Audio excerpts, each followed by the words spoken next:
All right, the Hangout is live. Hello, everyone, and welcome to So Many Levels. Tonight we're going to play some Dungeons and Dragons. Yay! Woo! Tonight we have our full roster and special guest. That means we've got Chooch Schubert as Otacree. Hello, hello. We have Jared Axelrod as Mugen the Magnificent. Hi-ho! We have Mark Kilfoyle as Alaric Copperbeard. Good evening. Starla Hutchton as Nurakina Ethu. Greetings and salutations. And Vivid Muse as Amethyst. Hello. One little game sort of mechanic announcement that I'll mention to you guys before we proceed, which is that I have decided to switch you guys to what is called milestone leveling, which means that I will just decide. Whoops, we lost our Jared. I will just decide when you guys level up instead of messing around with the numerical XP because I am frustrated with keeping track of it. And I think it just makes more sense. We can work it better into the story if I'm just, if I just Yeah. That works. deal with it that way. Deal with it that way. So that said, you still remain almost level 6 is where you're still at right now. Woo! Let's see. Do we need Jared back? Hopefully there's not a problem here. Send a invite. Especially because Jared in particular needs to hear the recap of what happened last time.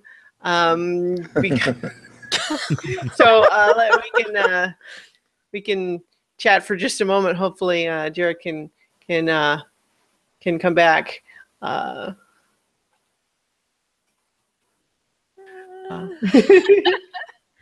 It's not awkward. Oh, there's Jared! Yay! Yay! Huzzah! Back. Good. We were dismayed because I was about to get to the recap, and you need to hear the recap. I do. Yeah. So I'll just cover it for this time, everybody. The recap. So when last we left, the heroes of legend, they had gone down into the depths of a so-called cursed mine that everyone who got sent down there had never returned, including the son of the leader of the Copperbeard clan for the dwarves. And so because he maybe just wanted to see Mugen, killed in a cursed mine, and who knows, maybe you guys could actually fix it. The leader of this clan decided that you could go in and explore this mine. So he sent you all down there. But once you delved into the mine, you discovered a number of things. One, Alaric Copperbeard, the son in question, is still alive. And he warns you, thankfully gives you a little bit more detail about the giant stomping metal steam golem that has been stomping around, killing anybody who comes down, and is basically the apparent cause of all of the havoc that has been wreaked in this mine. And so after following Alaric's lead in terms of being able to hide from this thing a little bit and explore your surroundings, you discovered a number of things. One, you found the workshop of Denholm, the gnomish inventor who created the steam golem, which was supposed to just be for mining. He did not, as far as anybody knows, intend for it to be a murder bot. That wasn't the plan. But he had also invented a small construct named CK, as in CK book, which was a construct that can hold all books and so on inside this little compartment. And you convinced him to let you see the blueprint by promising that you would help him get Denholm's knowledge out of the mine. by studying the blueprint, you learned that the golem, despite being very powerful and very strong and very well protected, had a little panel that protected the compartment where its instructions are stored.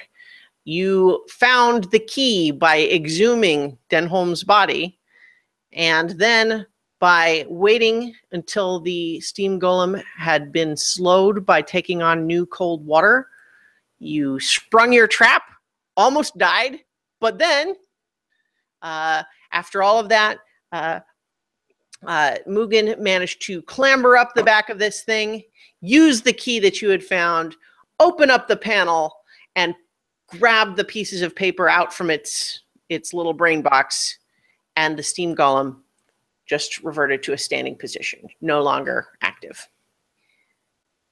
And that's where we left things. Also, Amethyst had conjured 2 giant spiders. They're just hanging out. And was last seen hugging and snuggling with them. Yeah. So here's what you've got in your hand, Mugen. Here, this is what you just grabbed out of this little compartment in this golem. Is you have what's almost like a booklet. It is a number of pages sort of bound together in a small pamphlet book with very small, precise letters on it. You recognize the Dwarven letters, but the language is not Dwarven, and it's got tons and tons and tons of writing in it. In addition to that book, there is a small scrap of paper that looks like it's been torn off of something else, and in a different kind of handwriting, it has one simple sentence written in Dwarven. Do you read Dwarven, speak Dwarven, Mugen? I don't think so. So you probably Nope. wouldn't be able to read that Nope. one either. Okay. Yeah, Archie So- does, and I do. Yeah, so you have just pulled these 2 things out of the little compartment, and that you know from what Nearest knew in terms of her magic studies is that golems are given written instructions that are placed inside their brain, and that's what directs their behavior. And so by removing its instructions, you've deactivated it. And so that's what you pulled out of its head, and that's where we're going to pick things up. All right, cool. You used your new grappling hook, by the way. And Mugen is also currently under the effects of a spider climb potion, which basically lets you walk on walls and the ceiling and stuff. Nice. You have probably another 50 minutes or so of that.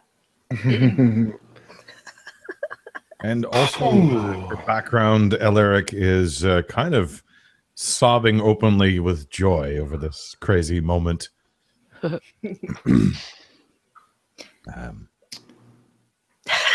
Let's see. Wow. You was crazy bracing. little scamp. You did it. As if there was any doubt. Well, y'all did almost die. Yeah, there was You're some welcome, doubt by the when way. this thing vented steam over everybody, and you were scalded unconscious and then Yeah. healed by Nira. Right, So wow. But come on. I think that's a stellar example of the finely oiled machine that we are. Well I think said. there was only one finely oiled machine and it's standing immobile over there. It's not often pretty, but we get the job done.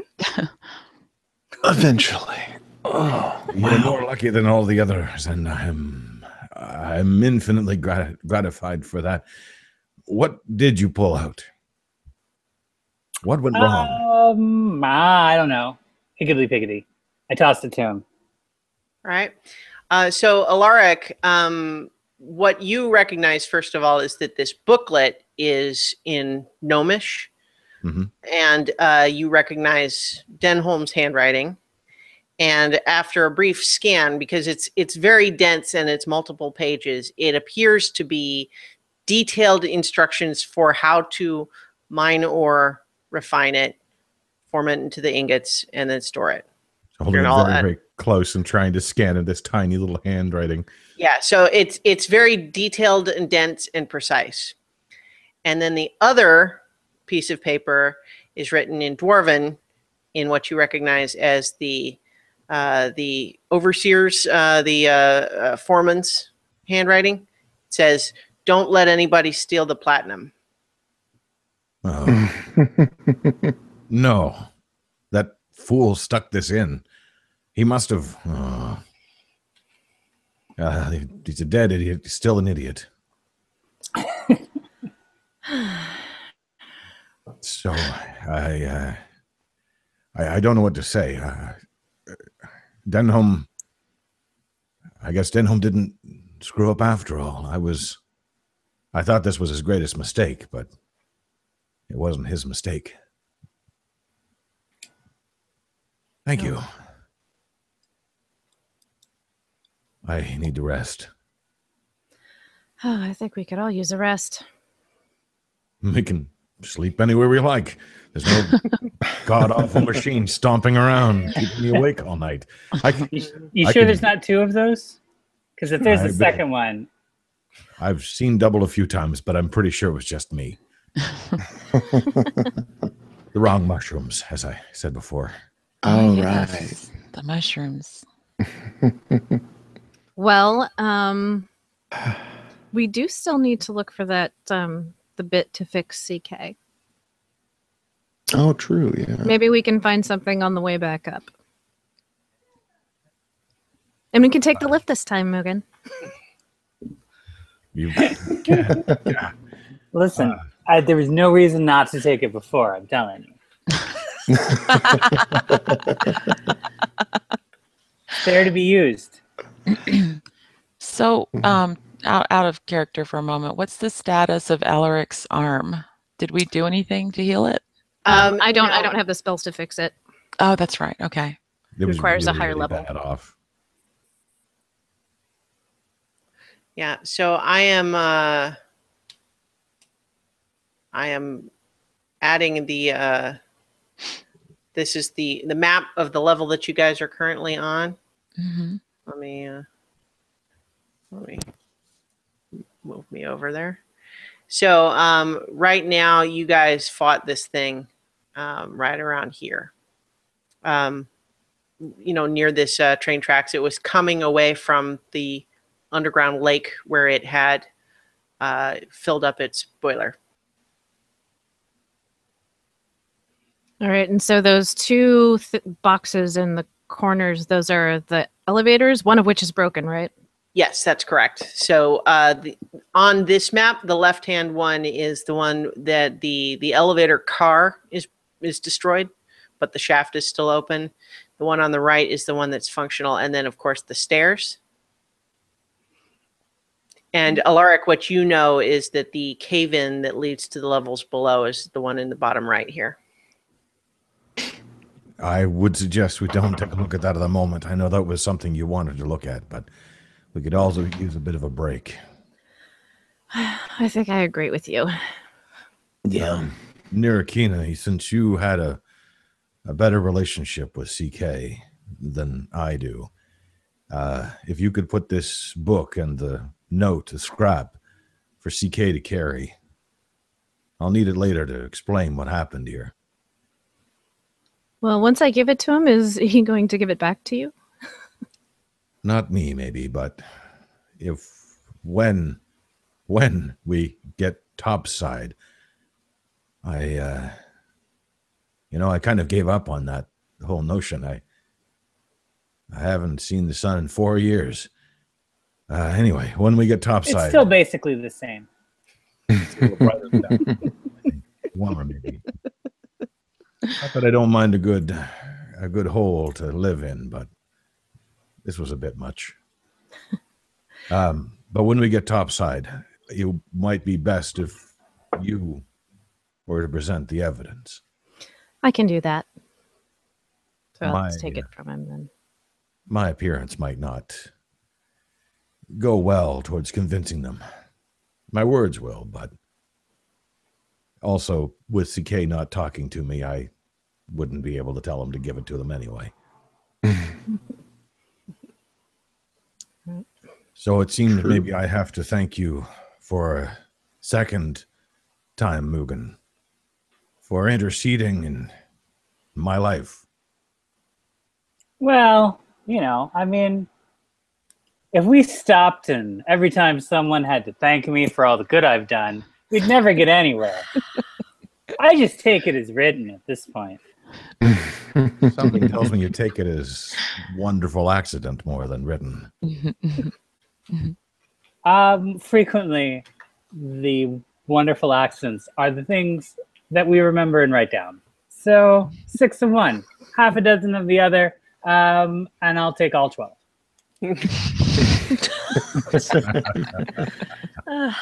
Let's go to the lift. Yeah.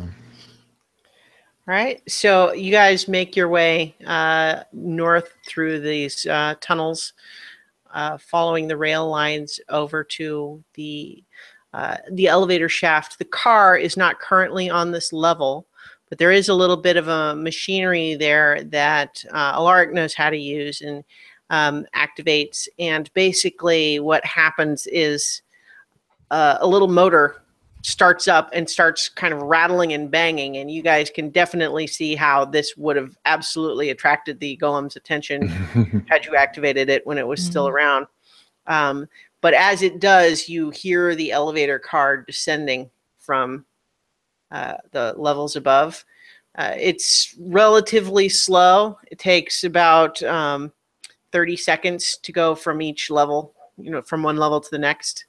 But by the time it gets down to the bottom, it settles down, and it's a platform with railings on it and a gap where you could roll a mine cart from the rails onto the elevator cart, and it's about 10 feet square.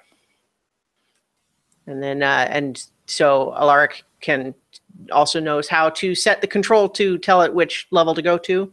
Which level are you going to? Oh, I can choose anyone I like. I think. Weren't there barracks with, I don't know, maybe regular beds? Yeah. Might be more comfortable than sleeping on the ground. We're going to need to clean it up a bit. The denims went through there, and the place is a bit of a mess. But I'm sure that we can kick out some of the mold and make some of the place a little bit fresher. In fact, I think I can make it fresher myself. Yeah, we'll go up to the main level actually with the barracks, and All right. still looks rather nervous getting on the thing. You notice that he's probably avoided this for 4 years. Yeah. It hasn't been really maintained, but I'm sure it's fine. Oh, It was yeah. also designed by Denholm, and he was good. He was excellent. Yeah, the problem is usually other people, which in this case. I don't think the supervisor, and he looks twice at the elevator. I don't think he had anything to do with it. So the elevator, slowly makes its way up from one level to the next. You go up 40 feet or so to the first mining level, past that, up through the foundry level, and then all the way up to the top floor of this particular elevator, which is this entry level. And so you are currently right at this elevator shaft right here. And you're made your way up there without incident. And as the elevator comes to a rest, the little clattering of the motors stop. Oh, something also, I guess near Akina would probably be the best. We won't have to venerate it today, but we probably should stop in and explain to what's happened, and that he won't be getting a regular load again anytime soon. Of course, Amethyst and I could handle that, I think. Denholmes was the golem was very studious about that, and I don't know what would happen if it was left to its own devices too long. Of course. Also, while technically it's not my mine, it belongs to the clan, I can show you where the vault is, and perhaps you can pick up a souvenir to take back with you. Something small enough to carry, but something good enough to say thank you. Well, I think we'll have to see what's down below first. Of course, of course. We may not survive the taking. I think we'll be fine, especially now. All right, so you guys are having this conversation maybe in the elevator on the way up. So once you're at the top here, what's the plan? Are you headed for one of these barracks? I think so. All right. So as you go in a southward direction past the stairs here, you head into this is the mess hall, which is itself half destroyed. There's two of these barracks caves, one of which you guys never made your way. You guys didn't ever make your way into either of those. Alaric is familiar, of course. One thing I'll also remind you guys is it is still pitch black unless you guys have lit a light. Everybody currently has night vision due to Amethyst's, wearing her night vision goggles, and Andri still being under the influence of the dark vision spell. But there's also, if you guys chose to light a lantern or something, you should say so. Otherwise, it's pitch black. Yeah, we can light lanterns now, I would think. On the way, like if Actually, we find some. are there still some mounted on the walls as we go through? There's a few here and there, but most of them you've scavenged them for their oil. Okay. So, like, even if they'd light a little bit, they would probably not last long. Well, I know where all the oil is kept, so I can do that later. So the first of these two barracks, this one here, the right-hand one on the map, it is the right-hand one that I've got the arrow on for you guys. I'm just never sure when it's going to mirror image this thing on me. You see that one, the back half of the room has been collapsed and is kind of buried in rubble. But otherwise, the two caves are more or less the same, is that there are a number of bunks all kind of in rows. Each one has like a little foot locker by it. Most of the foot lockers are standing open, probably having been looted of anything of usefulness. And the beds themselves are kind of, they're kind of cruddy and, covered in grit and so on from having not been touched in 3 years. I have a plan for that. The reason I'm not entirely covered in grit and why my bed hasn't been is I will go through with prestidigitation and clean off the surface of the beds. They won't help if they're broken, but at least the bed. There's enough beds certainly for everybody to kind of clear off the all the dirt, or rather there are enough that there's a bed that's in good condition for all of you, and especially once cleaned by the prestidigitation spell, they don't look too bad. Yeah, so he kind of runs a little bit ahead. It's not fancy, but runs ahead excitedly, and he's just sort of poof, poof. You can see kind of clouds of dust floating off of these beds. There, you should be able to sleep very well. These were the best of the ones that were still here. The ones that, didn't get smashed when the Denholms, the golem was chasing me. Excellent. Fantastic. It's kind of turning into that host who's hovering a little bit too much right now. Making sure everybody's feeling good. Getting extra pillows for everybody from the other ones, cleaning those off. Yeah. Mugen would remember this, but I'll let you know, Jared, that you guys on the other end of the mess hall from where you guys just went in, this area right here where the mouse is a kitchen. Oh, all right. And there wasn't really much in the way of like food supplies other than the fungus from the fungus garden, but it is certainly like a kitchen area with a prep space and places where you could have a stove and an oven and so on. Nice. Well, since we got some time, let me dig in there.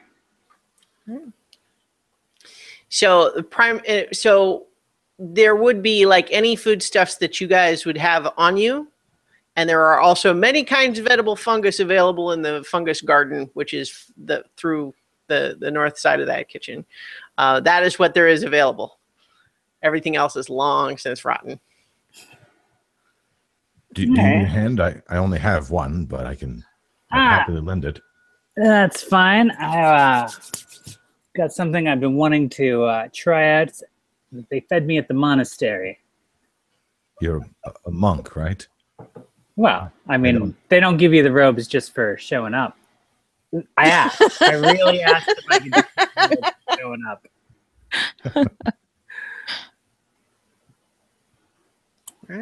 So you want to say you're preparing some recipe from the fungus available? I am. I got some bitter brew, which is a soy sauce like substance made with fantasy soybeans. Oh. Hey, did anybody That's still have the candied lizard tails from Oh, those were snarfed long ago. I am No, I think technically you guys didn't eat that because it was kind of thrown at you and landed on the ground in sort of a like an intimidation gesture. I don't think you guys even really picked it up. 5-second rule applies, even when using food as intimidation. My bad. Go ahead. Yeah, so I'm not going to make you make a roll for that or anything, but yeah, so after spending a little bit bustling around in the kitchen, I would imagine that Alaric is kind of delighted to be able to help you find the stuff necessary to actually light the stove and actually have all these things be useful again. Annoyingly helpful at this point. And so you prepare a meal, and there are you have plenty of smashed food trays all over the ground in the mess hall, but there's a few on a couple of tables that are not smashed, or they're dirty but could be cleaned, and you guys can all eat a relatively civilized meal sitting at a table with dishes and stuff. Metal trays, but hot food. Hot food. This is delicious. Yeah, I know. It's full of stuff. This is the best thing I've ever eaten. I mean, it's good. Don't let my mother hear that. She'd fire the cook. All right, so if unless you guys have more you want to kind of talk about, we can. I would imagine you are all tired from your. Sorry, I just heard a noise somewhere outside my place here. That was so dramatic. You guys are all probably tired from your battle, so you could take your long rest now, or if you wanted to, stay up and talk a little more, that's fine too. I think all these people they got hit pretty hard, so Yeah. I need my spell slots back. Resting. There'll be a little bit of chat, specifically at Mugen. Do you even remember her name? I mean, it's been a long time, I know. Hey. What was that? What? Do you remember her name? No. What was her name? Oh, to me, I believe. Let's see. I have this in my notes. Petunia? Let's see. I think it was Petunia. I have my notes right here. Yeah. Where is that? I had it just a second, and then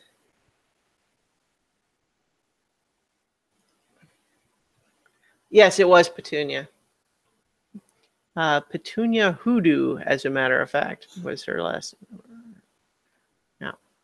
And then it was Carmelita, the highwaywoman, that crashed the ceremony and managed to smash Alaric's face in the cake on her way out. So yes, do you remember all those years ago? I mean, it was a while, but yeah, I remember her name. It was totally. If you guys wouldn't mind, I would love to hear this story.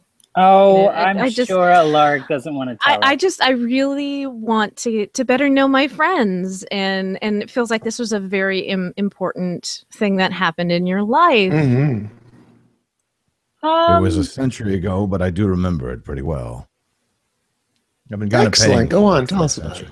I've been Do paying tell. for it for a century after all.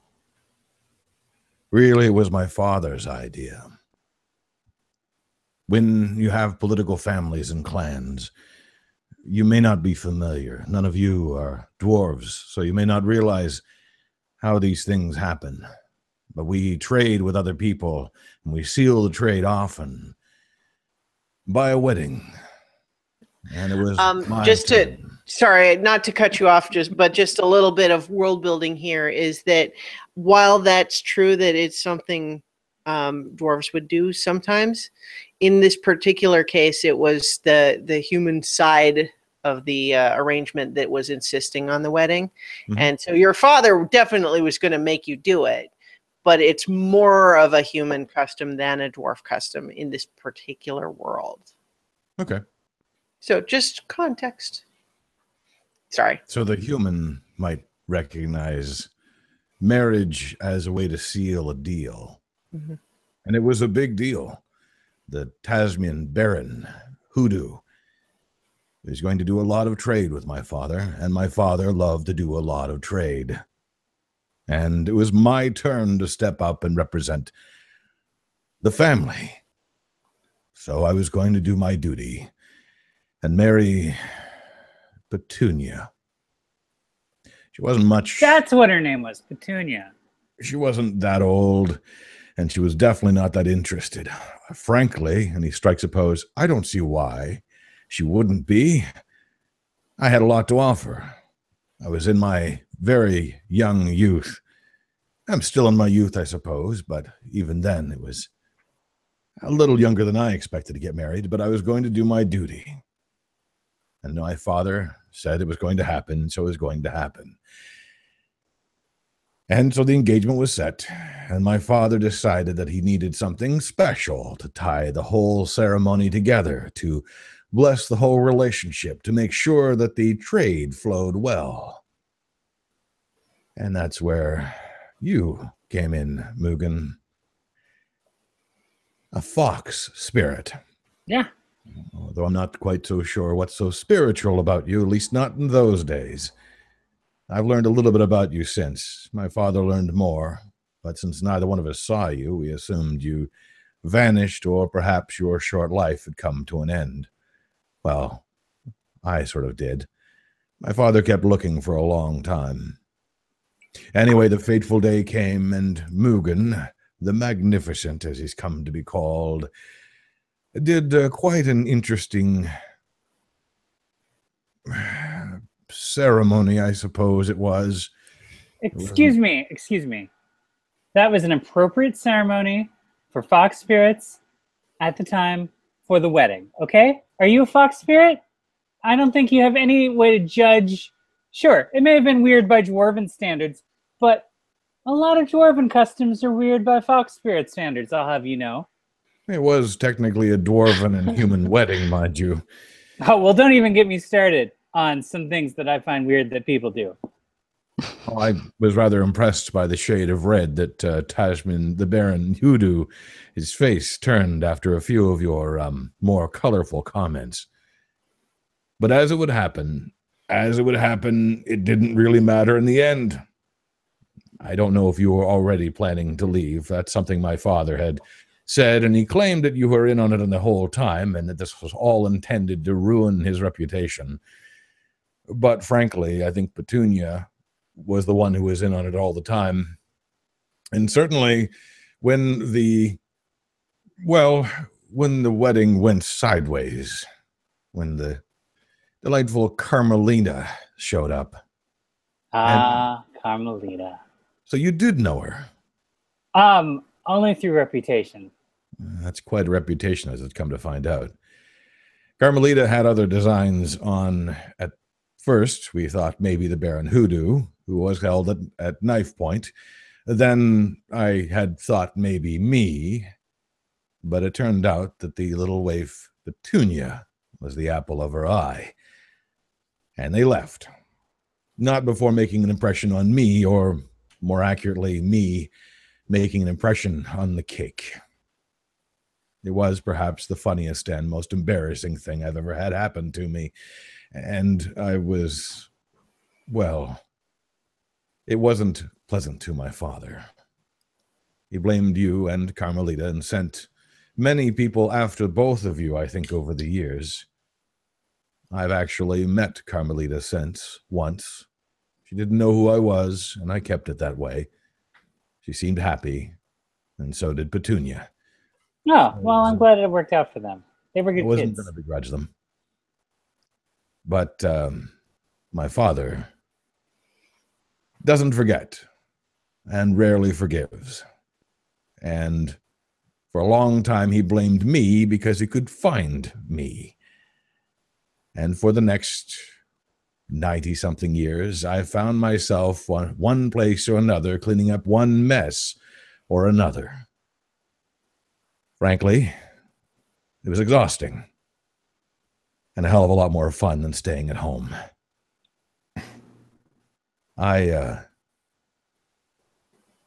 didn't even know if you were still alive, but I'm kind of glad you are. And your existence and your success will also probably rub my father the wrong way. He's not the first. Something tells me I'm not surprised at that either. Still, if I have anything to say with it, this branch, this part of the Copperbeard clan, will give you some respect. Just don't mess with my marriages in the future, please.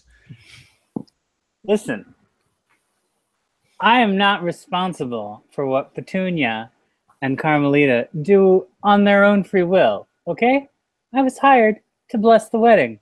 If the wedding had happened, it would have been blessed. It's not my fault someone interrupted the ceremony before the wedding could end to start and therefore receive the blessing. I think the hope may have been that the blessing would prevent any incursion from outsiders and would seal the deal. That's a strange thing. Now, listen, the blessing was for good fortune for the wedded couple.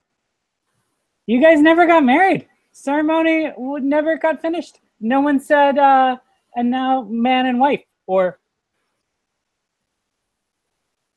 I'm not going to assume gender on this because I've been wrong about dwarves before. So, partners.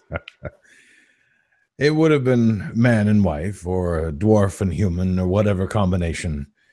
But frankly, I don't think she would have lasted long enough for real, proper lifetime together. Humans are a little, pardon me for saying so, Amethyst, but humans are a little fragile for dwarven standards. Oh, I agree.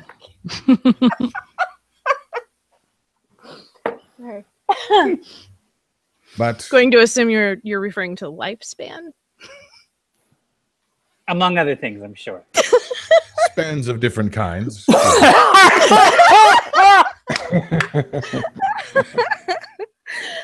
my favorite dwarf. Nonetheless, if that had not happened, perhaps I would have been in domestic bliss for 40 or 50 years. And then, who knows? I may have never met Denholm, and maybe I wouldn't have ended up here, but you've rescued me from this accidentally, so I will accept that as fate. Thank you. You know, the gods move us all in mysterious ways.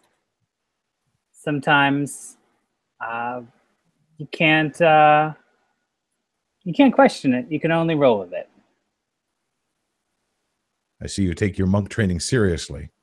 Why is everyone surprised at this?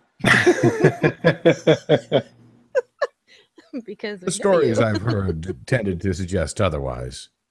Nonetheless, I'm pleased to see that for a 100 and something year old fox spirit, you look still rather spry. Well, I mean, it's like what you were saying about dwarves compared to humans. He kind of looks you up and down. Really? Because that's not what I meant. Oh, I think it was. Huh? Huh? I think I'm going to rest now. Yeah, on that note. All right. So I think all of you find that after an exhausting battle and a couple of nights, well, I guess no. Technically, you stayed in the inn. Was the last time you had a long rest. But certainly for you, Alaric, this is probably the best night's sleep you've had in 3 years, if not, Lost track of time. if not longer. Yeah. All right. So, Nira, were you gonna do your Yes. thing? So everybody is in the barracks, right? Mm-hmm. Yeah.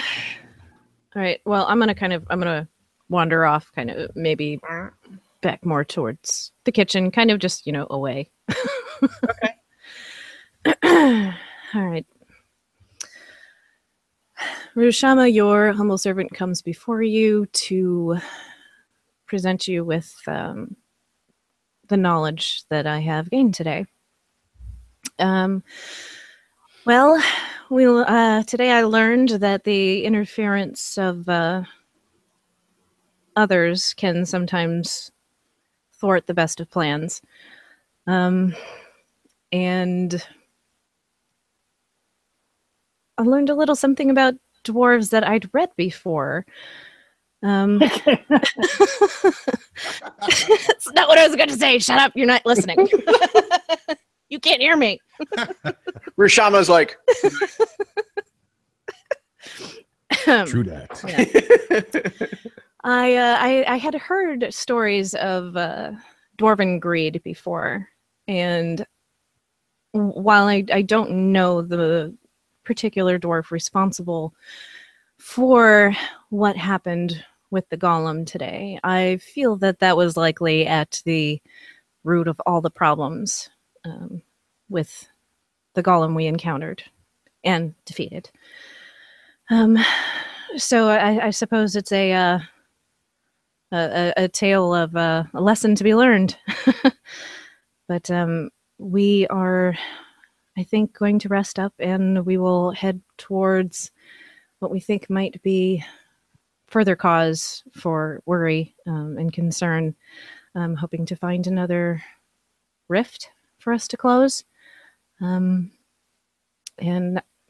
maybe learn something else to share. That's it. all right. And once again, you don't really get any kind of a response other than to just kind of be reminded of that same prayer that you've heard a couple of times. You've remembered a couple of times now. It is present in the wind and storm. Rushama maintains his ageless form. Present in the earth and stone. Hear his voice, and you are not alone.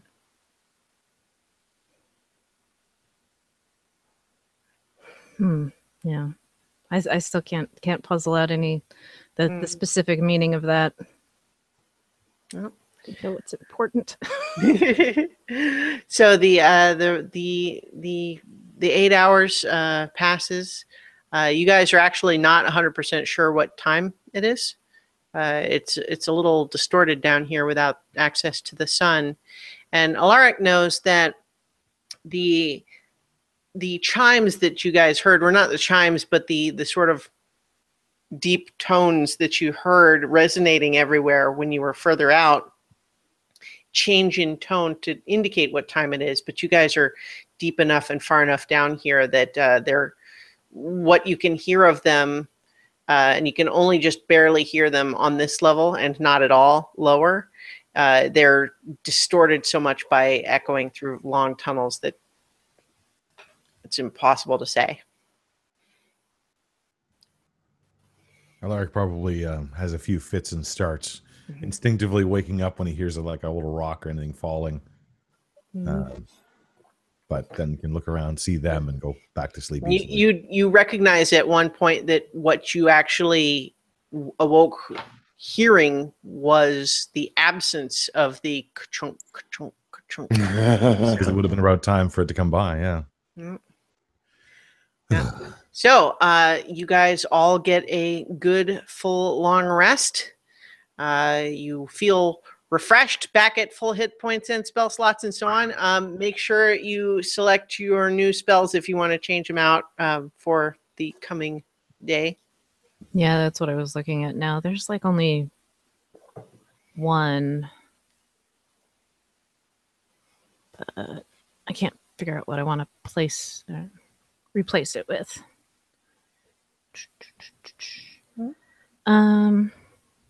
Oh, silence. I was going to take silence and Do we still need it? I was about to drop it. well, Drop it like it's hot. for where we're going, I feel like that's going to be useful.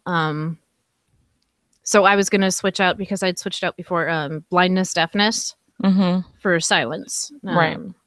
Well, if you take that, then I can take hold person, and that might be useful. Okay, we'll do that. Okay, my changes are made. If you can do anything that controls wind or can speak to things, that might be useful. Speak to things, or what? What do you mean things? Well, Like inanimate? The smaller creatures, the ones that Denholm didn't create, those are still down there. And at the other end, the winds which have taken people to who knows where. Well, I have gust of wind, but that only blows things away from me.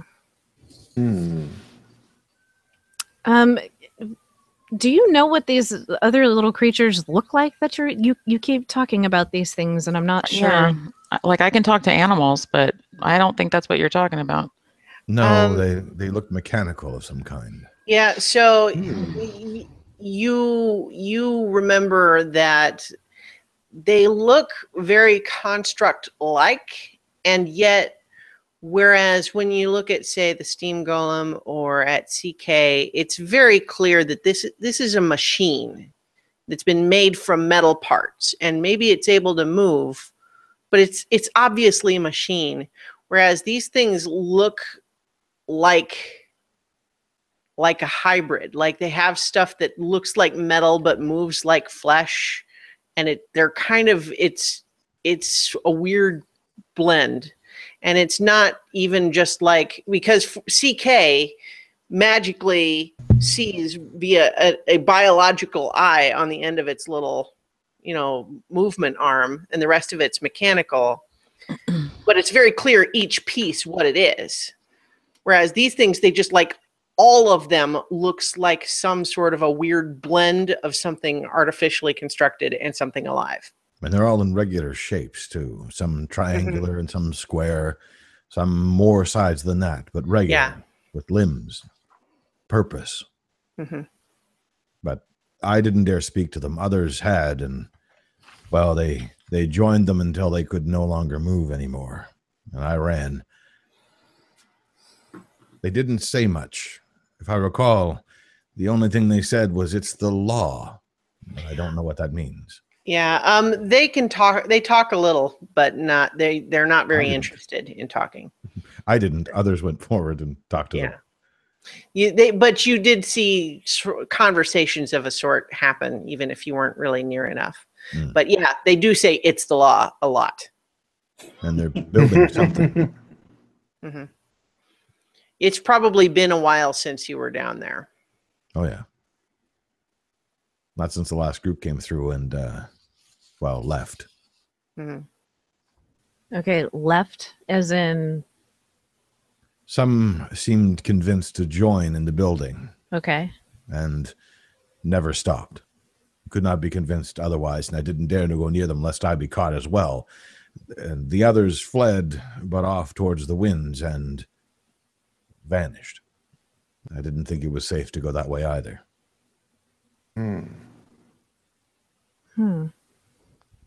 Christiana, would these critters be considered beasts? You wouldn't know. Sorry. We can Fair observe enough. You're We can- metagaming a little bit. It's fine, but we I'm can just observe saying them at a that's distance, if I that just- helps. I feel bolder with you here. yeah. We have that I effect mean, on people. What I'll say is that because you would know your spells in terms of what they can do. When something says it works on beasts, usually that means like regular animals, Okay. and these don't sound like regular animals. Okay.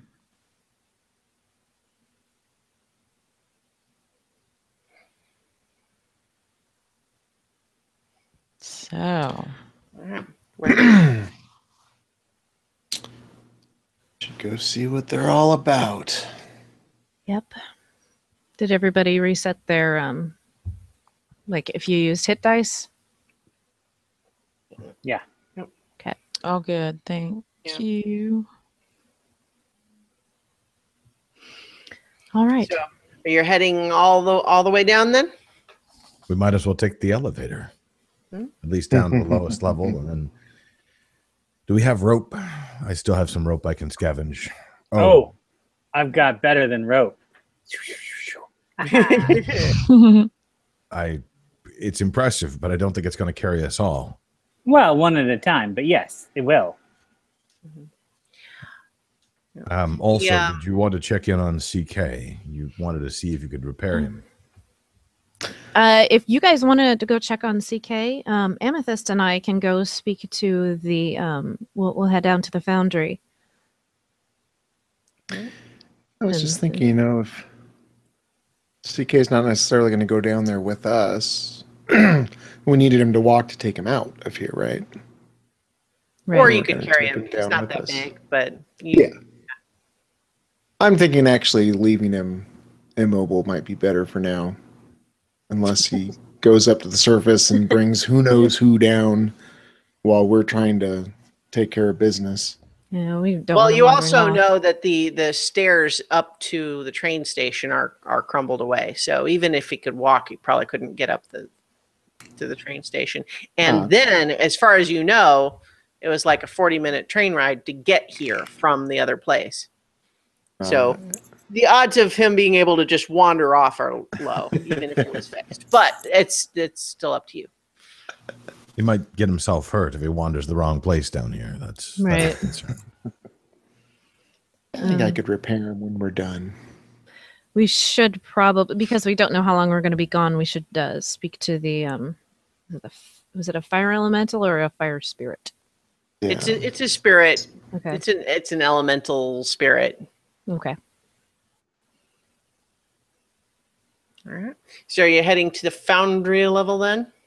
Yes. All right. So if you guys are you taking the elevator again? I mean, it's slow enough going down one level, just not much faster than the stairs, but whatever you guys like. So either way, it takes you to this room here. In this big area, this is the room that had some of the dummies set up with armor, a couple of them smashed, a bunch of storage rooms here with various crates and so on. And then if you're going to the foundry, where the furnace is, that's to the south in this direction, through here into this big room here. And you guys really didn't even go into this room at all before.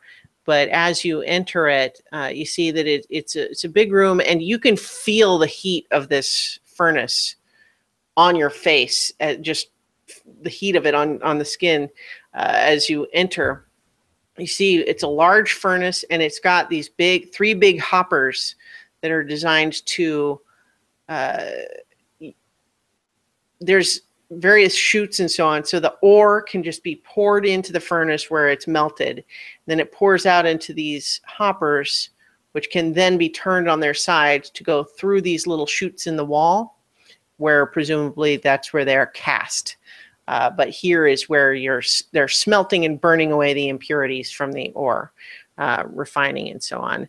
And the fire is still very hot, and there's a glow even without any other light. It's light enough to see here just from the glow from the fire. All right. So you mentioned before there was like a altar. Yes. Oh, that's right. I guess you did pass briefly through here. Right. There is a big altar. It's kind of alongside the where the ore would be poured into it. All right. And would Nira know the basic steps for performing the ritual? I mean, you could take a crack at it, but Alaric probably knows them. Okay. I know the steps. I'm not that inclined spiritually. Well, that's fine, so long as because I'm not familiar enough with this specific spirit. I wouldn't want to do anything wrong. So if you just tell me the basic steps. I can walk you through them, yeah. Yeah, the basics of it that you would know, Alaric, if you had never been particularly interested in the spiritual element of it, you would know that essentially the ritual is fairly simple because obviously the golem was, programmed to be able to replicate it in a way that it was apparently satisfying to the spirit. It's kind of just a genuflection as you approach the altar, sort of just like a small series of gestures, and then, and the offering placed in the chute. And you don't really, that it's powered by a spirit, but you don't recall it ever really showing in any other way other than just there's the fire continuing to burn in the furnace. Yeah, and they had expressed some interest in talking to the spirit before, so. Yeah. That in theory, that's something that some people do, but it's like you've never seen it. No. I'm just thinking regular maintenance. So when it leaves the offering, is it dumping the ore or is it something else to burn? Yeah, the offerings are basically anything that's an offering is going to get burned up in the fire. That's kind of how it works. Okay. We can grab a few raw ingots to present if you'd like. I think that'll work. That'll be best.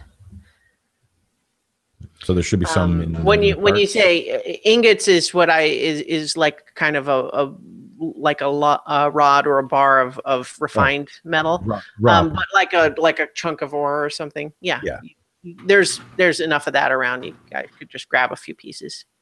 Okay, I grab one for myself and one for Nirakina, maybe a little bigger than intended. Size matters. Okay, so Amethyst, did you have any insight for this, or are you on cruise control now? Well, we're going to potentially need Amethyst off of cruise control at least a little bit, but depending on how we want to have this go. But Amethyst, what I'll just say is, that if this thing is a fire elemental spirit, odds are it may or may not speak common or any other sort of normal language. But if it only speaks Ignan, which is the fire dialect of primordial, you do know that. Okay. So I tell her that. If you speak its language, then I will fetch another raw piece for you to give as well. Yes, please. All right. So you guys offer these chunks of ore, and you approach, doing the gesture that you saw, and offering these rods, and you see the fire kind of flare up, and as the little chunks of ore tumble into the flame, it flares up a little bit, and you hear, but Amethyst definitely hears it say in primordial, "Is that all?" And I just say, get some more ore quick. They want more. He wants more. Okay. If others could help me, we can drag one of the carts over. Yeah, let's do it. Yeah. Are my spiders still there? I'm sure they can help. No, they would have. Oh no, they would have gone. That's right. Yeah. So Amethyst, since you can speak its language, I think what we should maybe ask is I think they're going to start this place up again eventually, but maybe if it could rest or for a while, because no one will be here to pay its service. So I don't. Do we have thoughts on that? Right. I mean, it agreed. It's going to take a minute for them to get down here and get set up again. So I just should I just relay that to it, or I mean, Well, I is would there some kind of assume that they could, if they've summoned this creature for, like, when they opened this, that they could summon it again. So can we dismiss it?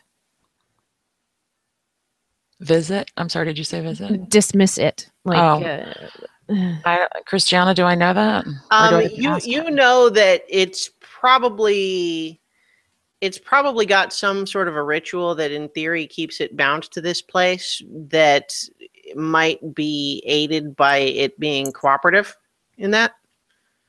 But so you could basically like tell it you're dismissed, but it would not be a trivial thing to bring it back. It's not like a light switch. Okay. all right, so maybe it could sleep. Oh, if Rishama had any guidance, now would be the perfect time. It hisses and crackles at you. Where is the other one? It kept me fed. Where is it? The other one isn't working anymore. We're trying to get we're hoping to get your supply up and running again soon. It's just going to take a little minute because it's faulty and isn't working. Why isn't it working? It was working perfectly for a long time. I don't know. It just wore down, I guess. But we're gonna make a deception check.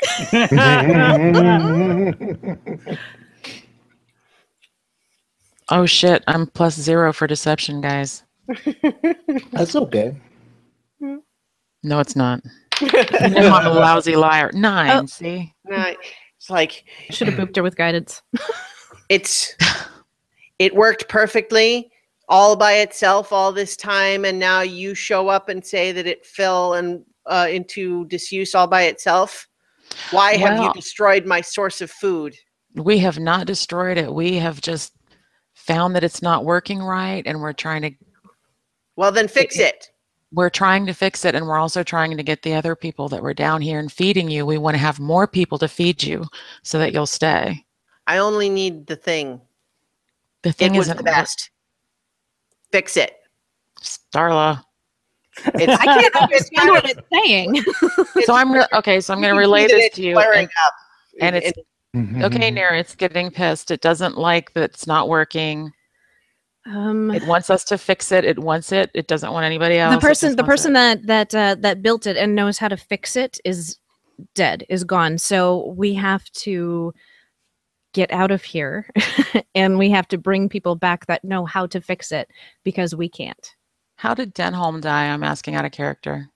The machine killed him. The machine killed it, right? Well, yes. So Alaric knows that Denholm was found dead in his workshop after the golem was known to be smashed around, but he was also dead from a blow to the head, which could have been the golem, but it's not for sure.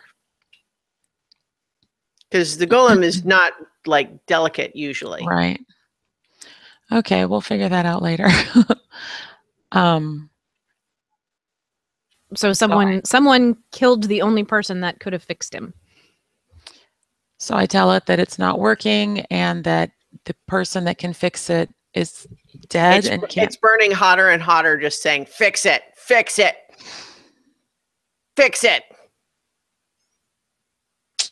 Autarky and I have been able to drag a mine cart over full of ore. Yeah, I think you guys can probably bring that over, and if you kind of, I mean, it's just like this whole area is designed to sort of have people shoveling stuff in. So if you guys kind of get to work shoveling the load in there, the fire kind of it flares as each sort of new little bit is consumed, but then it sort of settles, burning a little bit lower, and it's not sort of crackling at you anymore. But it just says, unless you can do this forever, I still want the other one. There, it's all right now, right? No, it's not. It wants the golem and no one else because it wants to be fed. It's demanding that we fix it now. All right, let's get right on that. Let's get out of here. Let's go fix that golem. Yeah. Well, we can't fix the golem because there's the other problem down below. Now, once that was handled, if it has any information that might help us, then we could fix the golem. Yeah. Are you conveying that? Because it doesn't understand. I understand. Yes, I'm relaying whatever Starless, whatever Nera says. Amethyst. And I didn't really mean let's go fix it. I meant let's leave. I'm going to say know the difference. This bit of we're going to explore what else is going on before we fix it. I'll let you try making a persuasion roll. Can I boop her with Yes, you can boop with guidance. Okay. So boop guidance on Yeah, so you can add it. You can roll a d4 and add it to your persuasion roll. Persuasion 16. Okay, and then is that with the guidance or no? With the guidance. Okay, 16. It settles down and says, "Very well, but hurry." And it kind of settles back down into the level that it was at before when you came in. Thanks for that boop, yo. Well, that was unproductive. Yeah, utterly. Perhaps we could restart the... I mean, maybe it'll be fine without the extra paper in it. I don't know the procedure to start the thing. I don't know if it needs more than just the paper. Did you ever see it running well without that other paper in there? It ran well, it ran fine? Or did he not? It was never active before that. Before it went haywire. Nero, what you know from your previous role just about golems and how they work generally, you know that there would be a bit more of a ritual to it than just stuffing the paper back in and closing the door. But that surely Denholm had that knowledge somewhere.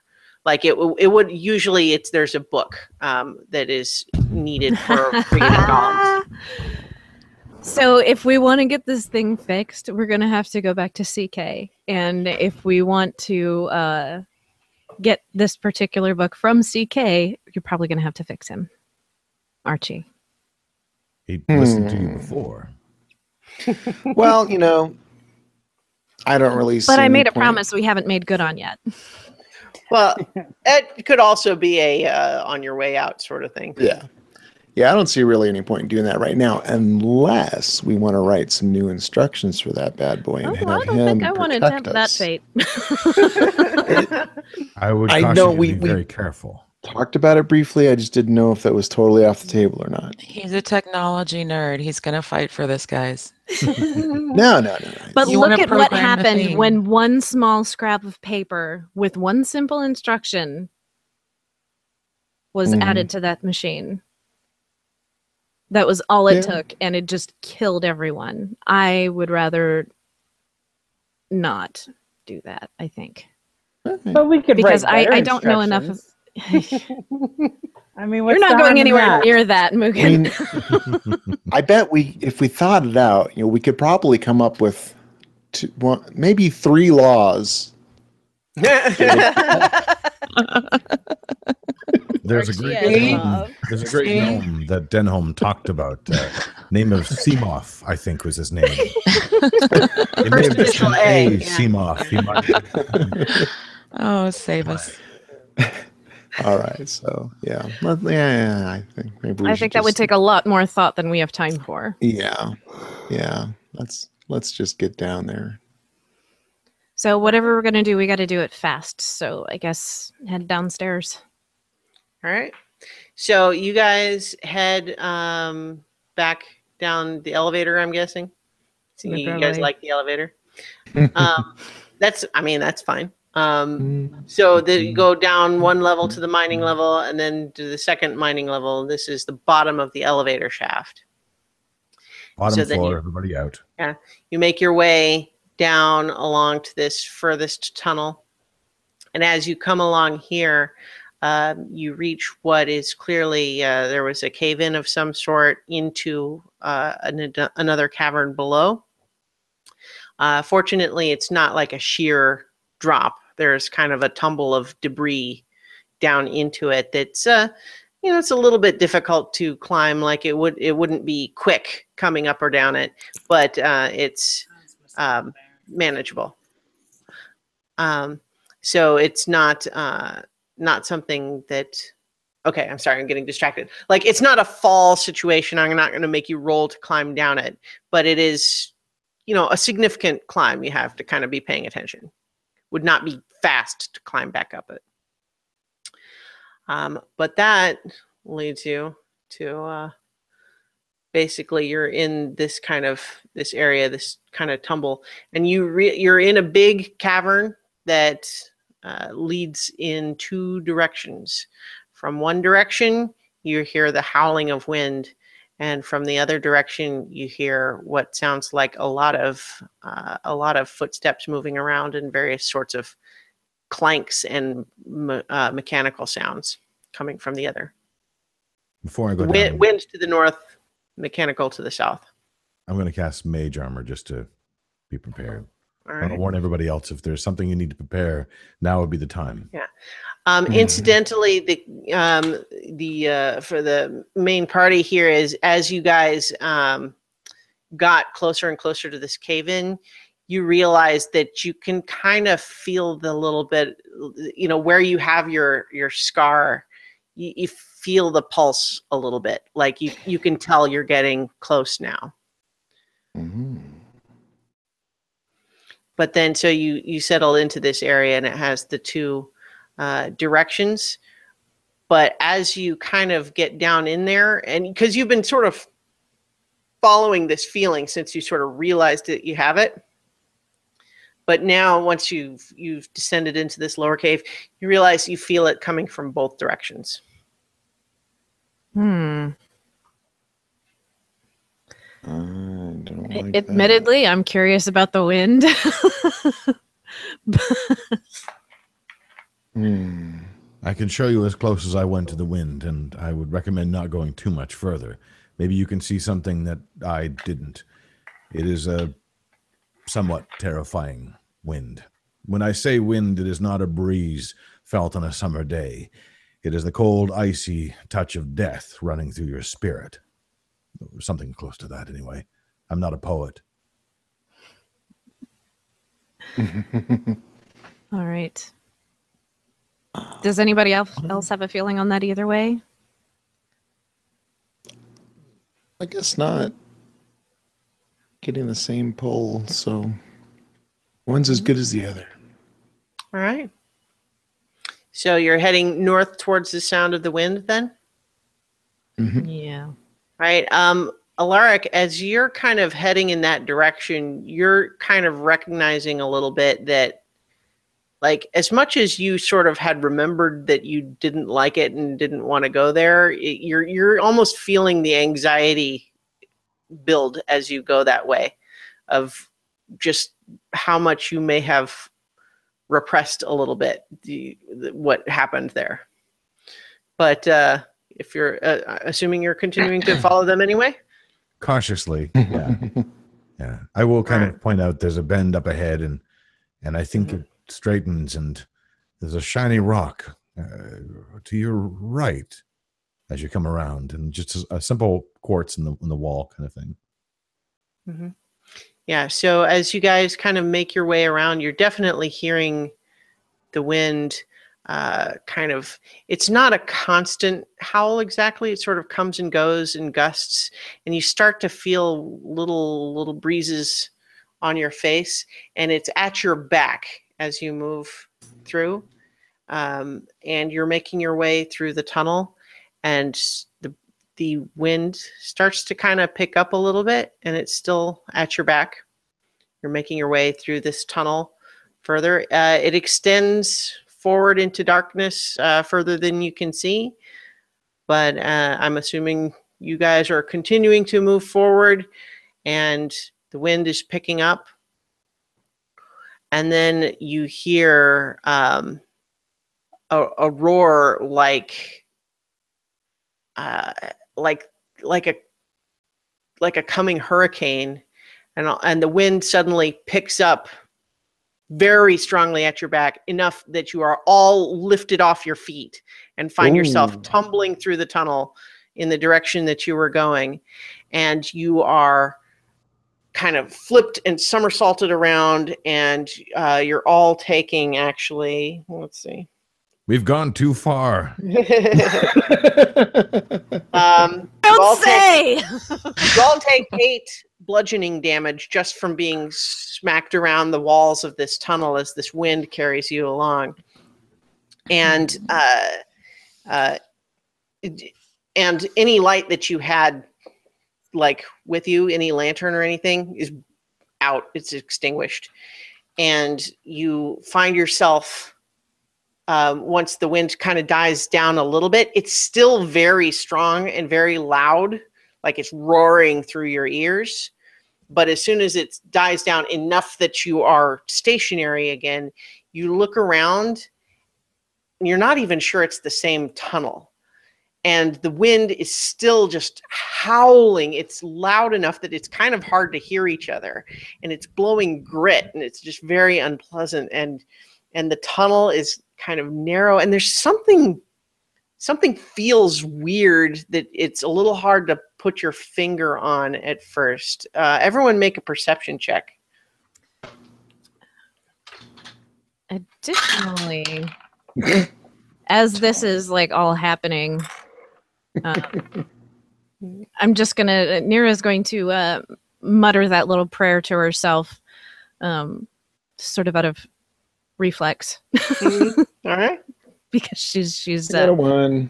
mildly worried. So perception. 1? Okay. 22. Okay. 21. Okay. What Nira and Amethyst both kind of recognize is that what feels a little bit weird is the gravity. That it's like down is not an objective direction anymore. You sort of realize that while you're standing in your spot, down is towards where you're standing, but you realize that down kind of just becomes towards whatever surface you're closest to. Like there's no objective gravity. So you could just walk up around the wall and up onto the ceiling and then be upside down relative to everybody else. Cool. So I do that. Well, so here's the other thing, Amethyst, is that you have a slightly different experience than everyone else here, because as soon as you're kind of caught up by this wind and you're blown through, you have this awareness of the natural energies around you that's just, it's constant. You don't even really think about it most of the time. But what has just happened here is the equivalent of going from being outside on a bright sunny day to suddenly finding yourself wrapped tightly with wet towels. The world around you feels fundamentally different in a very unpleasant way all of a sudden. And you know instinctively, you're no longer on the same plane of existence. So I relay that to them. We need to get out. We've gone too far. Which way is out? And you guys are kind of having to shout to each other just to even be heard over this constant wind. Okay, so hopefully though we're gathered close together. We're not terribly far apart. Why are you on the ceiling? Yeah, you got tumbled a little bit in the wind. You know, the smaller among you got dropped a little bit further, but you're still close enough that Andri is completely in the dark. But I'm assuming Amethyst has the night goggles on. I have the night goggles on, and I'm gonna reach out and touch Andrea and cast dark vision on her. I forgot to reload that.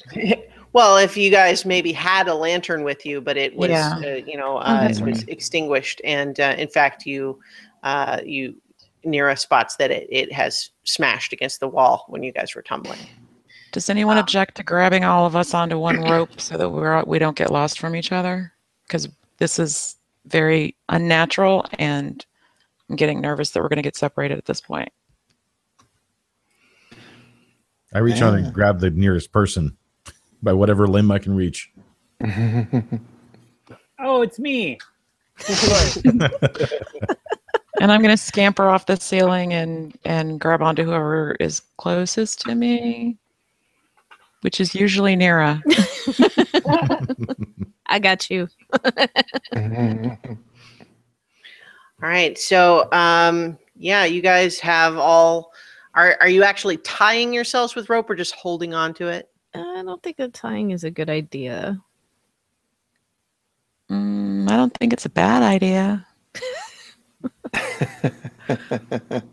So, anybody else have an idea about it?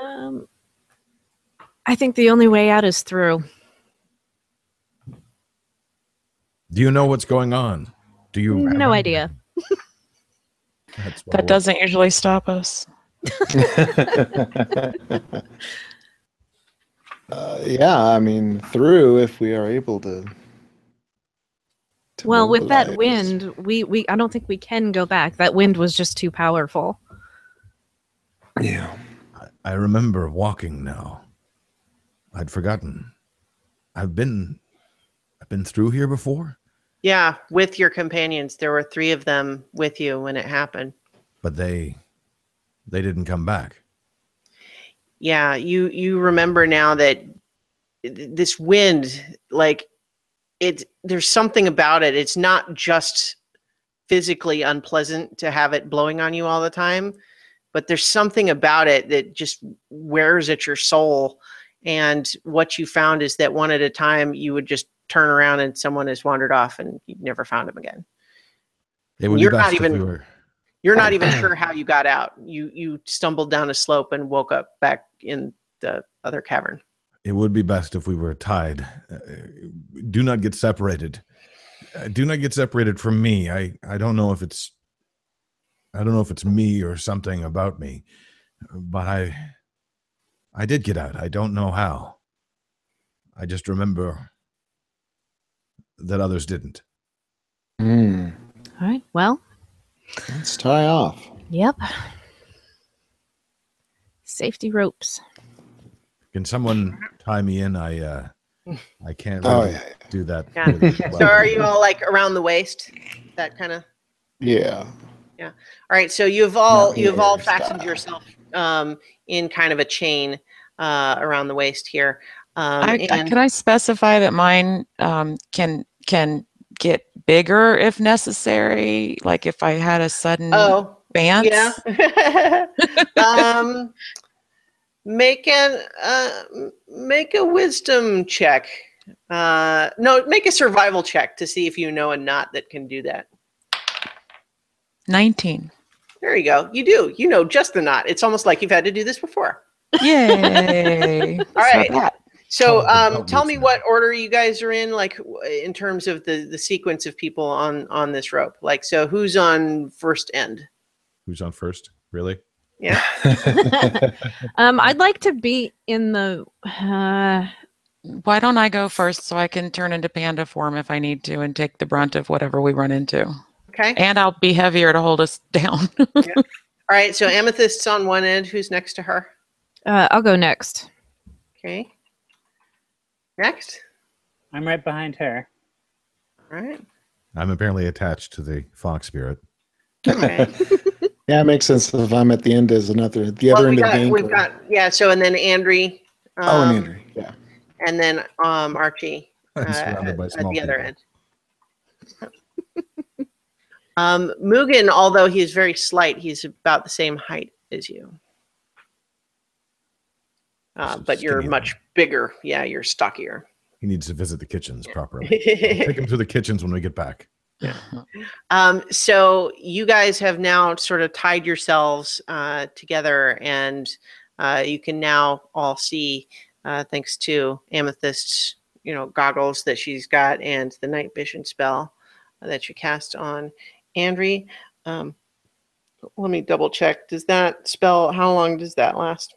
I believe it's 8 hours, but yeah, 8 hours. Okay, well, good. That's probably fine then. Okay, so what's the plan? There's two directions of this tunnel. It's narrow.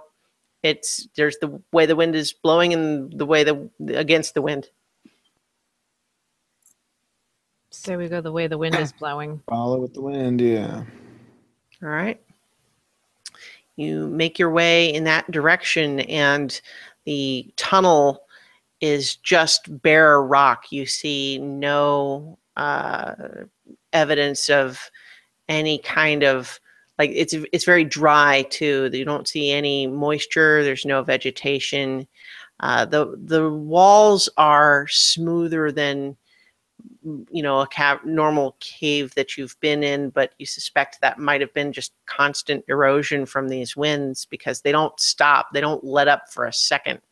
They're just constantly blowing, against you. And but it's not even a constant speed. It gusts occasionally. So just even walking along, you're occasionally just stumble a little bit as a gust knocks you off your feet a bit.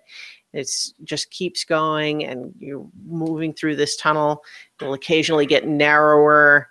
Then at one point it starts sloping down, like it would almost be like a steep cliff, except that due to the strange nature of gravity in this place, you can kind of just keep walking, and down becomes the new, the new ground, as you're walking down along what looked like the slope of a steep cliff. And you're making your way through, and you guys have been walking for an hour without any kind of evidence that anything's any different. You're passing through different areas of tunnel. You're not going in circles or anything, but you've just not found anything other than more tunnel like it. And I'm going to need everyone to make a Constitution saving throw.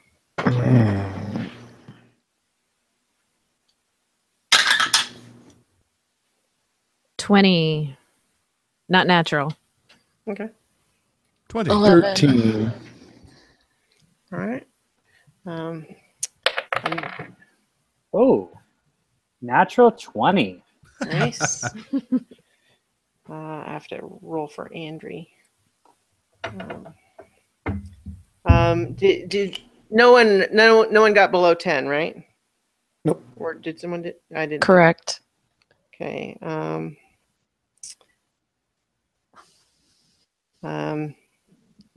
Andri got a 5, and so after this hour of walking, you see that she's looking exhausted. Like you just you can see it on her face that she's just breathing a little hard, just even from walking. Her shoulders are a little bit slumped. But you guys you're still in the tunnel. Okay. This is why I forgot all of this. It's so dull. How heavy is Andri? She's a halfling. She weighs probably like 40 pounds. I offer her a shoulder. She can ride on my back. Okay. She takes you up on it. Thank you.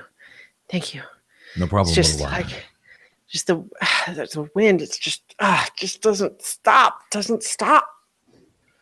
Sorry. All I know is somehow I left this place. I don't know how, and I don't remember much of it, but know that it can be left. We can make it through.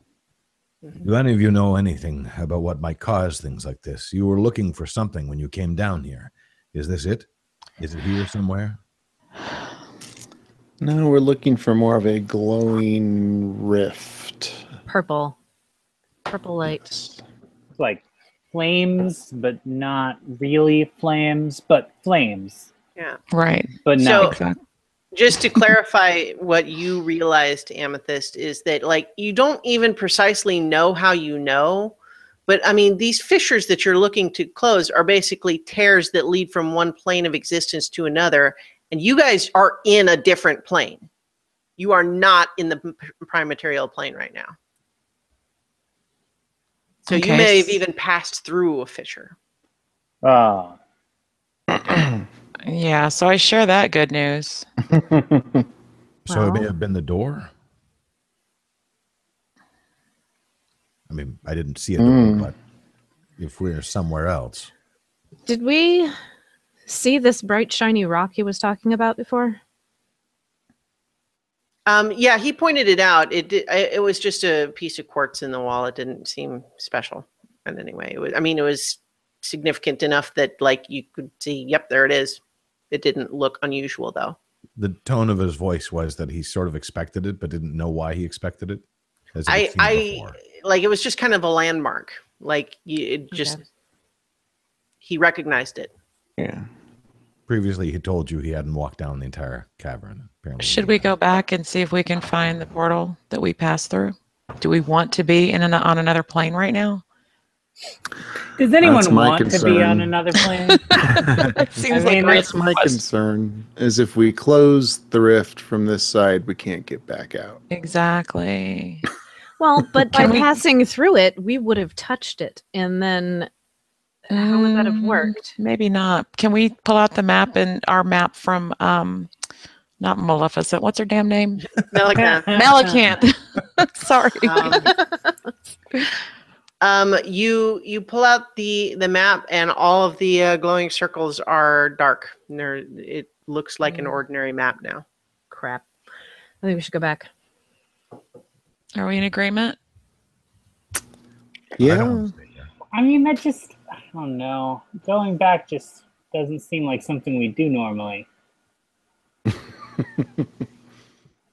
True. Well, yeah, but the further we go in, the further we go away, is the further we have to go back. And if the fissure caused the portal, the door between these dimensions, then it would be behind us, and we missed it. All right. Let's give it a shot. All right. So you guys turn around, and now you're walking into the wind.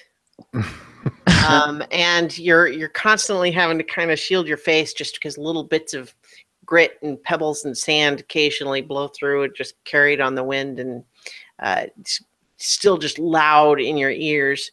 And you're making your way. It's a little harder going into the wind, having to push against it just constantly. It's a little more effort than normally walking this amount of distance would be. And so you don't even really make it back to where you started in an hour. But I need everyone to make another Constitution saving throw. 18. 16. Natural 20. Wow. 8. Okay. Archie is the only one to fail that one. Archie, you're feeling just really worn down. Just like you rested recently, and it's hard walking against the wind, but it's just more than that. It's just starting to feel like what are you even doing here? Like this really like this sucks. This sucks here. Sucks. What's the point? Yeah. And you currently have 1 level of exhaustion, which means all ability checks are currently at disadvantage. All right. So don't give up now, my devilish friend. We'll make it out. So after another little bit of walking, you guys, you're clearly passing through the same tunnel that you came through. Like you don't, as far as you can tell, there wasn't any sort of, other path to take or anything.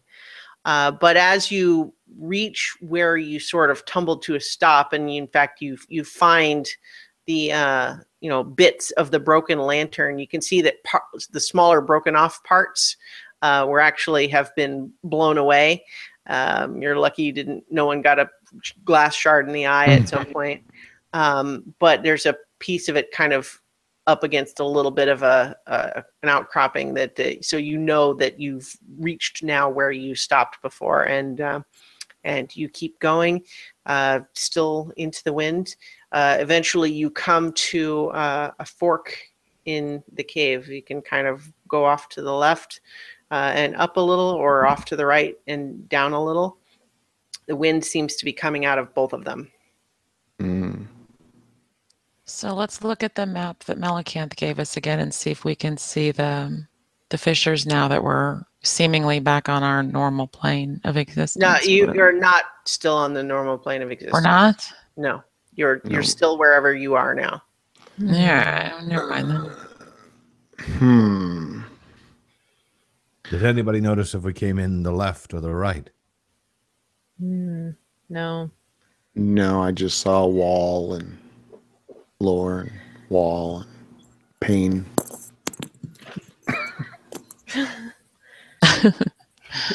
My gut feeling is to go down, but we got a 50-50 shot here, guys. Yeah. Let's go left.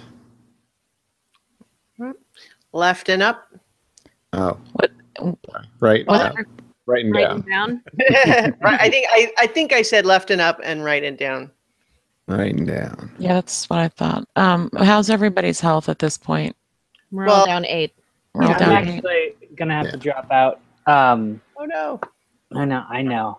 Well, at yeah. the pace we're going, I think you guys have got a ways to go still. Anyway, so all right. Mugen is uncharacteristically quiet as you wander through the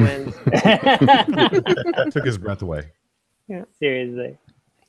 Good night. Good night. Right. Okay, so did you decide left or right? Right and down. Right. Okay, so you continue in that direction.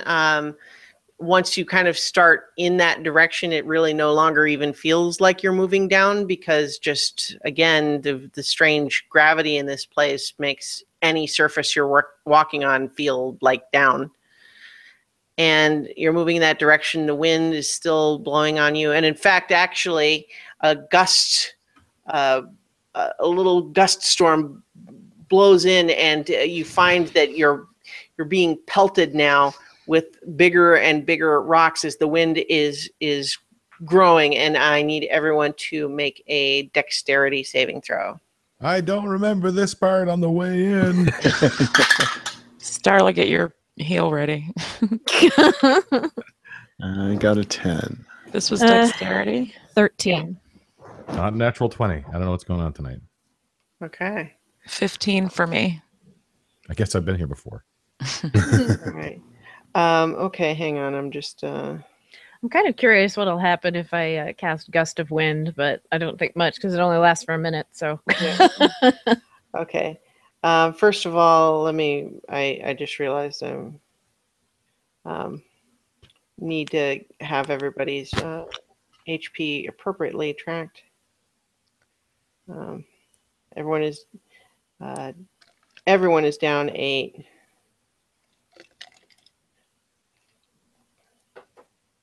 Okay.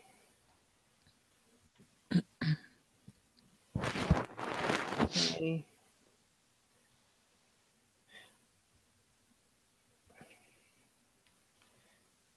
And sorry, this is taking a moment. Okay. So Andri, and let's see, what did Mugen get on his dexterity saving throw?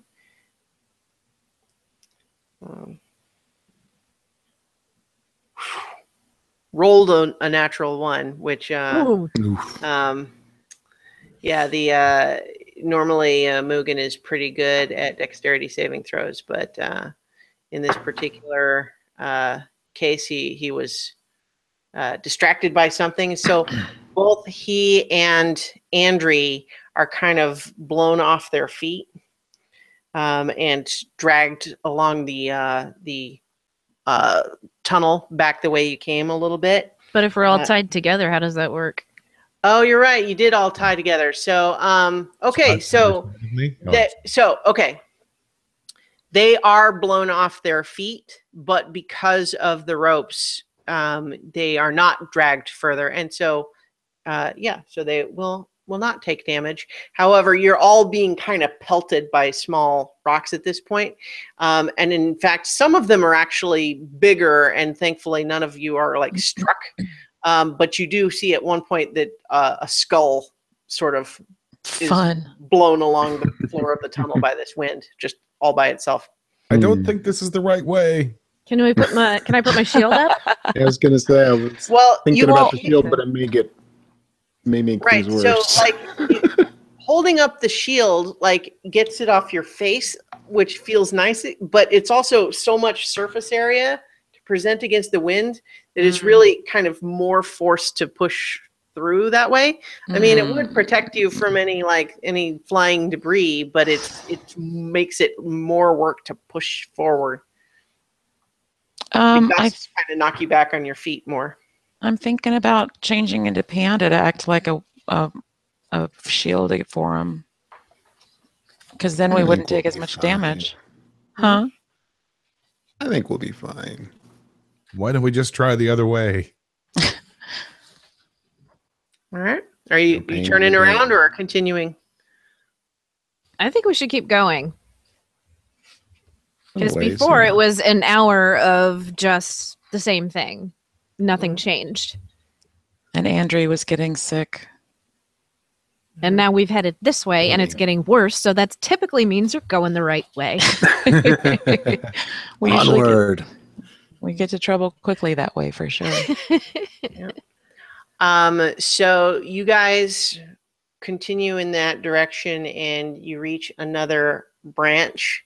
In this case, the wind is blowing from one direction, but is now passing through the other. So it's not both.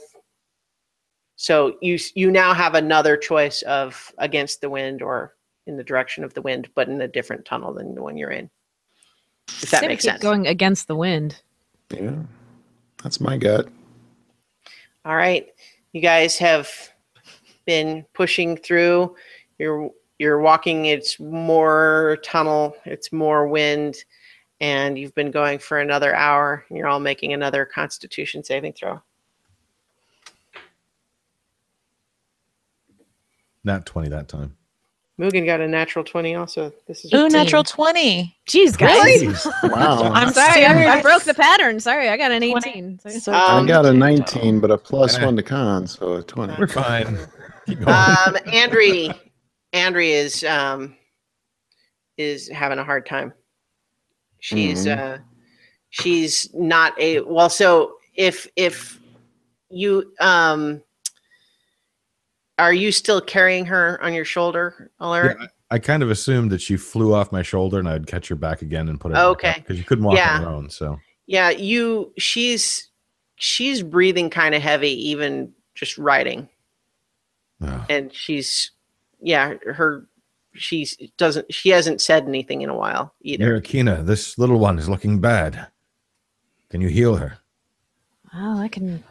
Or Amethyst, anyone. I don't know that it's. You know what? I didn't take the thing to dispel a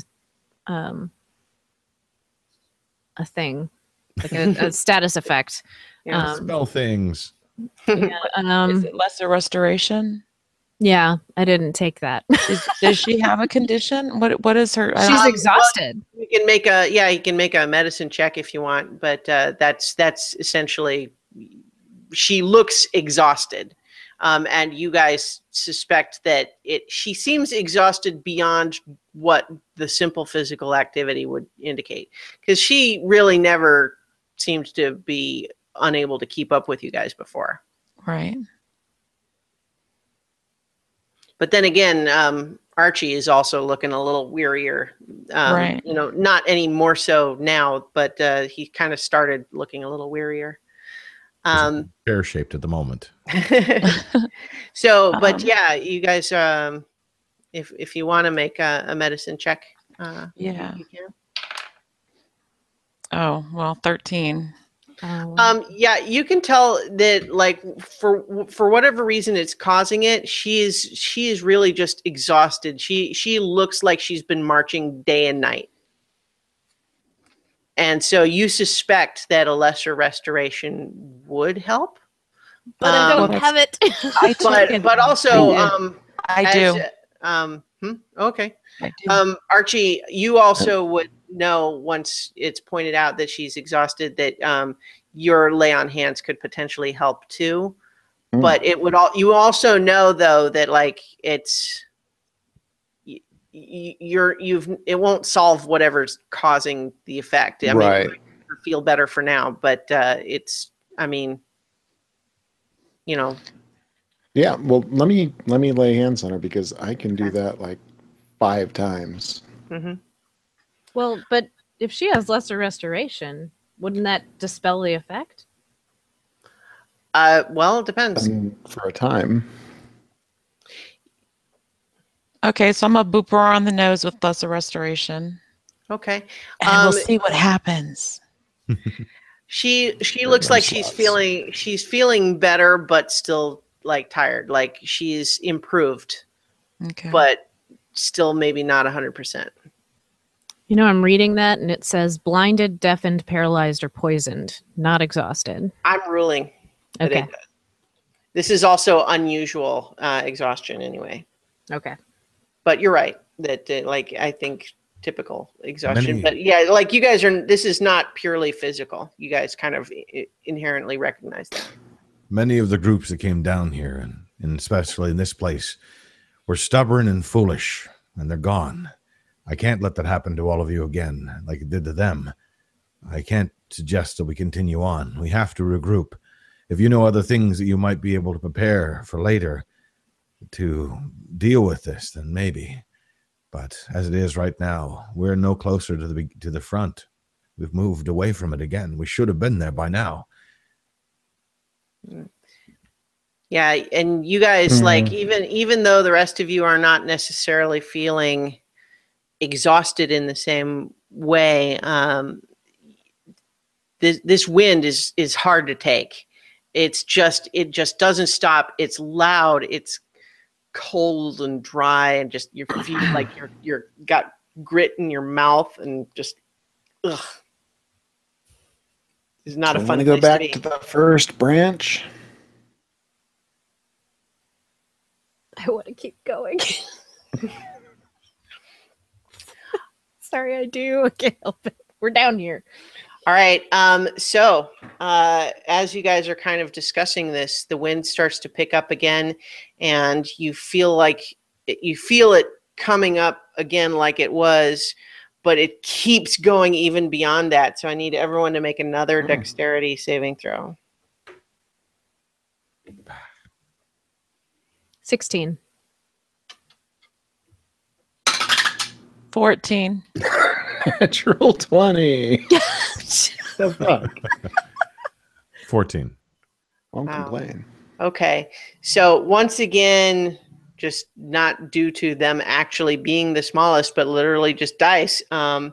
Everyone except Mugen and Andri are able to kind of keep their feet, but both of them, you can see that, like, if not for all of you guys being tied together, they would have just been lifted off their feet and carried down the tunnel again. And so it's really, it's that strong. This wind is like, you guys are, the dexterity save here was being able to grab onto something in the tunnel enough to keep this wind from literally just blowing you off your feet. And in fact, everyone make a perception check as you are hailed with debris and rocks and grit and sand and all sorts of things. 11. 16. 5. You guys, I got a natural 20 plus I have proficiency. Okay. So like We're 20. wasting these 20s. Okay. Nira, and who got the 16? I did. Okay. The two of you see something glittery blowing towards you through the tunnel, and I will give you both the opportunity to try to make a dexterity check to grab it if you want. Ooh, I want to do it. Oh yeah. Okay. The two of you, you can each. Well, let's say Nira first. 16. 16, and you are able to actually grab it out of the air before it blows further down the tunnel. And what you find that you've grabbed looks like a wand, but it is the weirdest looking wand that you have ever seen. It is, first of all, it's got like stuff all over it, like little multicolored beads on these weird little arms sticking out from all over the place. It looks like it's made of not real gold, but something that's supposed to look like gold, but not very well. And yet you instantly holding it get the sense that this is a powerful magical artifact, but it was made by someone with a really weird aesthetic sense. Well, I have a magnifying glass for that, but maybe not here. Well, and what in fact I'm going to show you is that it looks like this. Oh wow. Ooh. Pretty. That's really ugly. Yeah. It's shiny. It is gaudy as hell. Dang, she peaked her microphone, I think. Yeah, but you managed to snatch that out of the air before it was blown down through past you on the wind. See, now I found treasure. Now I definitely want to keep going. Thanks, Rashama. I know, I don't and know how she's much so the little ones can take stingy. this.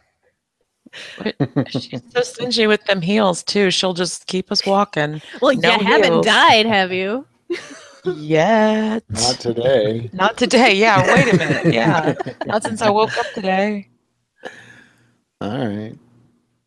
All right. So, For more shinies. you guys are continuing to head against the wind. Against her better judgment. All right. So you guys continue to press on against the wind, and you go for another hour or so, and you're all making another Constitution saving throw. Are we there yet? One Uh-oh. crit fail. 7. 22. Shut up. 11. Okay. Everyone who failed includes Andrew did okay that time, but Mugen failed. Who else failed? What's fail? I had 11. Less than 10. Oh. Yep. Less than 10. So that's Archie and did you fail too, Nira? Yeah. No, I got 22. Okay.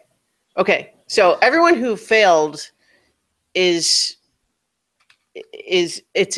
just something is just draining about this wind. It's just sapping your energy. And Archie, you were feeling it a little bit already before, but it's just like this place, man, it's just like what's even the point? Like, you might as well just sit here. Like, I mean, I guess you're with your friends, but this is just awful. And you can basically, you are now in addition to your first level of exhaustion, you have another level of exhaustion, and you can only move half speed. Everyone who failed for the first time just has the one level, which is disadvantage on ability checks. But so what that means is currently Archie has 2 levels. Andrea has had 2, was cured by 1, so still has 1. Mugen has 1, and then who else had 1? Who else? Alaric. Okay, Alaric.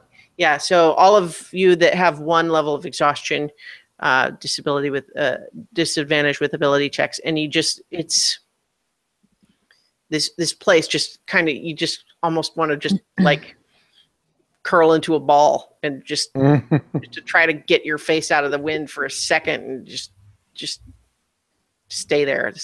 That's what you feel like you want to do. And I mean, you're not like magically compelled. You just sort of the idea seems appealing. Yeah. This place will grind us down, Nirakina. We have to leave. Yeah. You've gotten your prize, and perhaps we can close the door to this place so no one else suffers like we are now.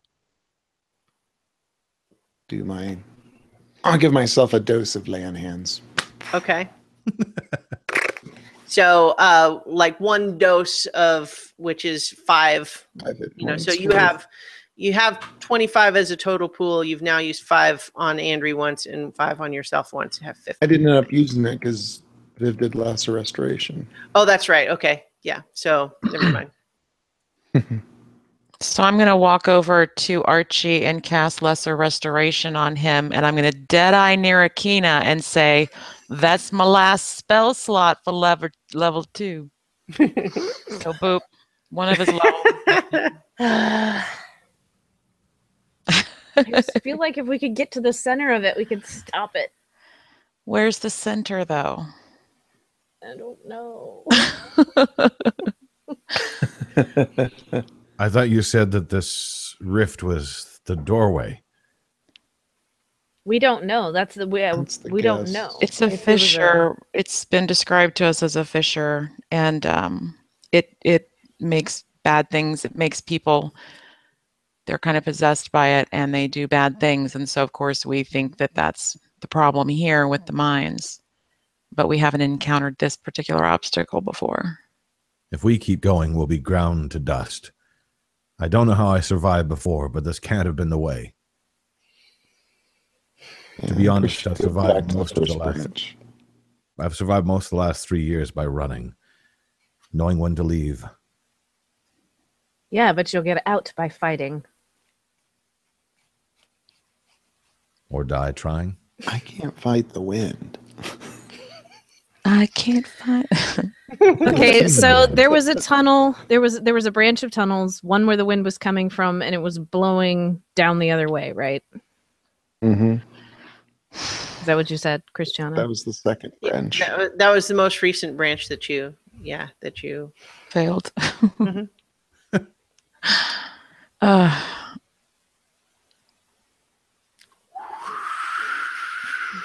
You're having to have this conversation at a shout because the wind is just so loud. I'm going to start tugging, away from the wind. Tug, tug, tug. Fine. We've gone a lot further than where it should have been. Yeah. For what it's worth, walking in the direction of the wind is a welcome relief, at least for the moment, and just at least you're not getting like sand blown in your face all the time. Mm-hmm. It's easier. You're not physically having to push against it, but you're still having to maintain this kind of constant awareness so that you don't get blown forward off your feet. Nera is doing all that, but she's doing it grumpily. Mm-hmm. So you're heading back towards that other branch, the most recent fork.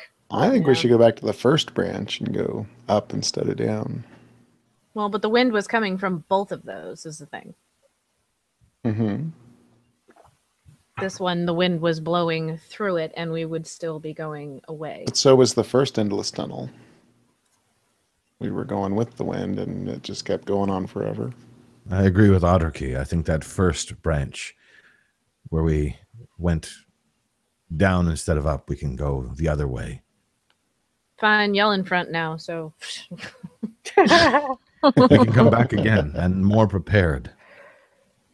All right. So you're going back to the first branch? Is that what you decided? Yep. Okay. So you're marching back in that direction. You go for another hour. Everyone's making another Constitution save. Crap. I can hear your brain start like, well, we might have been out of the tunnel by now. I can hear you thinking. 16. Mugen and Andrew both do okay that time. 7. 18. Okay. So Alaric, I think you're the only failure that time. You're starting to just remember how alone you were all that time. Even if it was kind of alone with this Denholms, but just starting to feel like you thought like this was your salvation, that these people had come to just rescue you, but now look where they've left you. This is worse than before. What good has it done to come down here? This is terrible. Need to get the heck away from everything. And So you're now at half speed too, with or rather, I guess you're the only one currently at 2 levels. So I will start running. That's what it looks like, but running puts him at normal speed. Okay.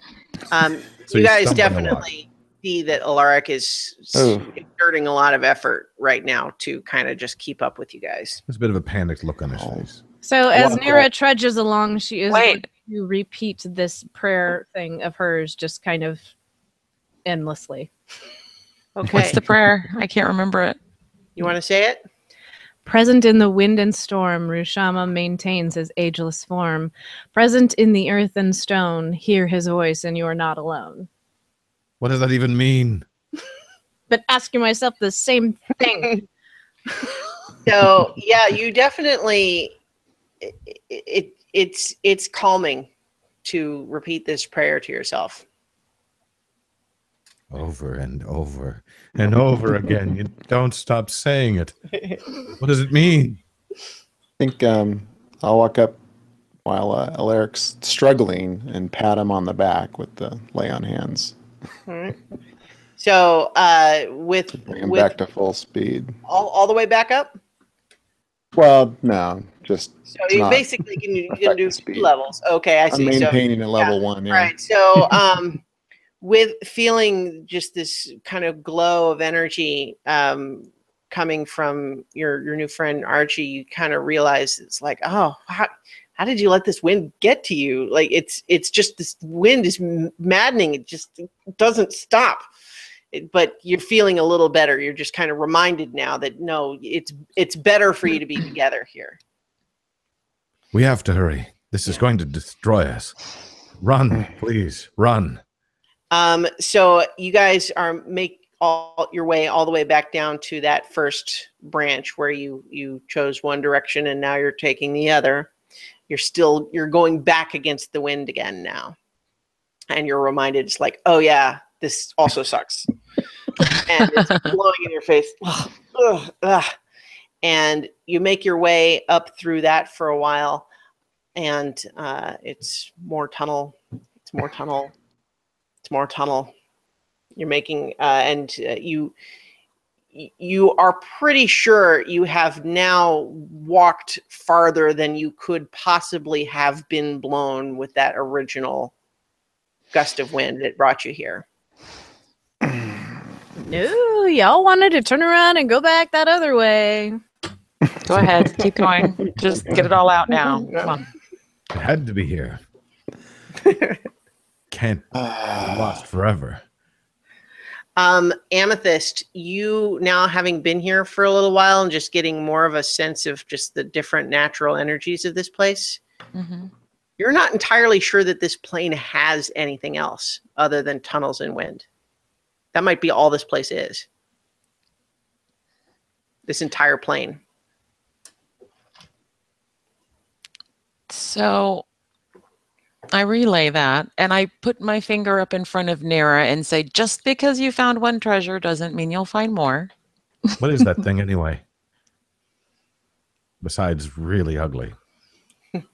It's magical. I don't know yet. I'm not going to take the time to figure that out here because I don't want to lose the item that might tell me. But you all definitely get a sense that like even stopping from walking for a little while with this wind, you don't think you could reasonably get any real rest here.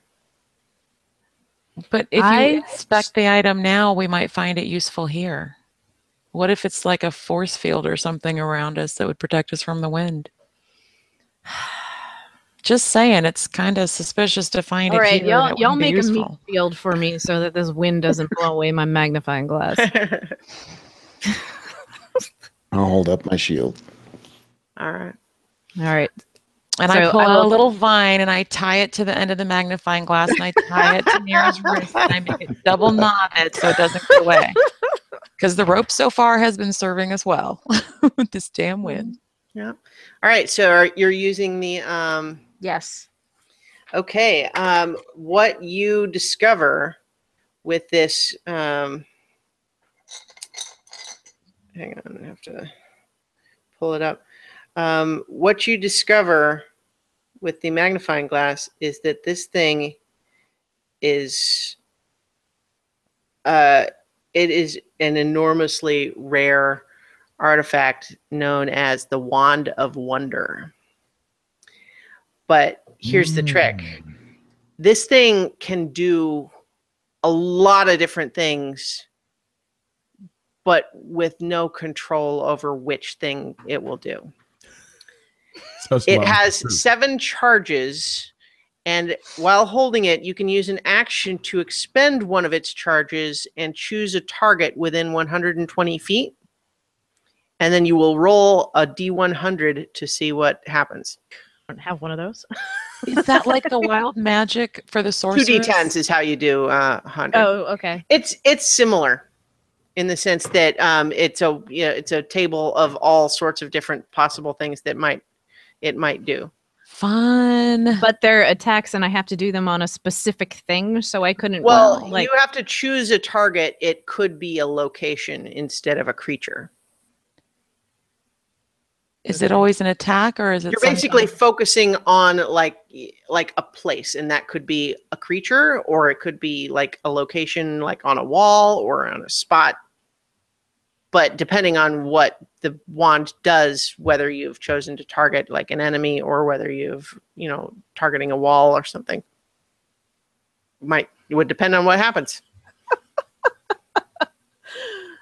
You know that some of them are good. Some of them, almost any of them could be good in certain circumstances or could be bad in other circumstances. It's hard to say. It's totally random. It's so cool. I don't think this is going to help us specifically right here, guys.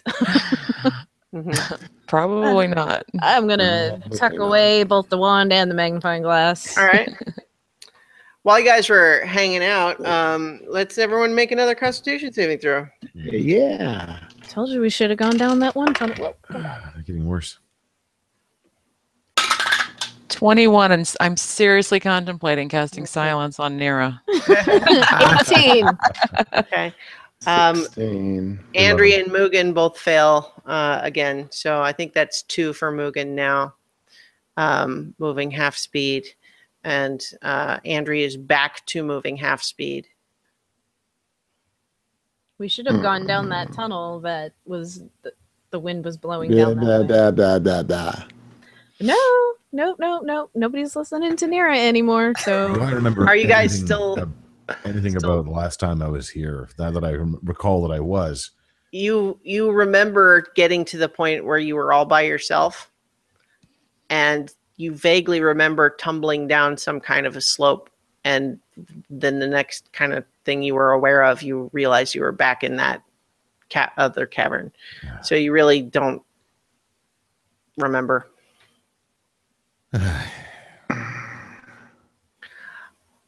So, are you guys continuing through this current branch that you're in against the wind?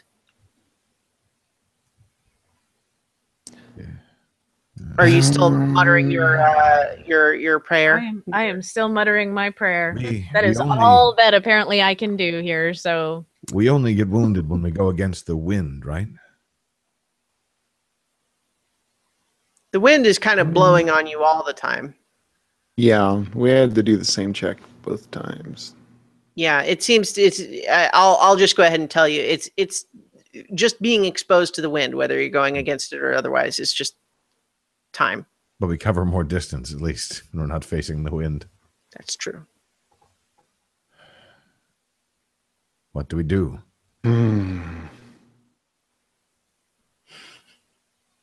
I want to try to go back to the second branch. you mean like Nira said, like an hour and a half ago? Yes, and all of her wisdom. All right. There was one more branch we never looked through. Yeah. That's what I said. Yeah.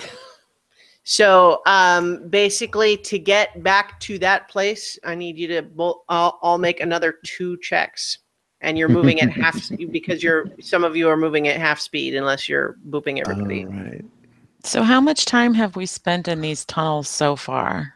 It's already been like 6-7 hours. Shit. Are these Okay. Constitution rolls you said?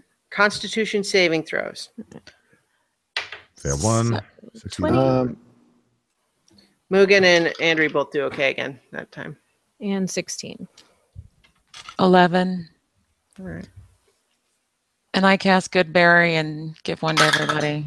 I think that I mean it only restores like 1 hit point, but it's like sustenance because we've been exerting and funness. Yeah. But You I think definitely were starting to feel hungry, so Yeah.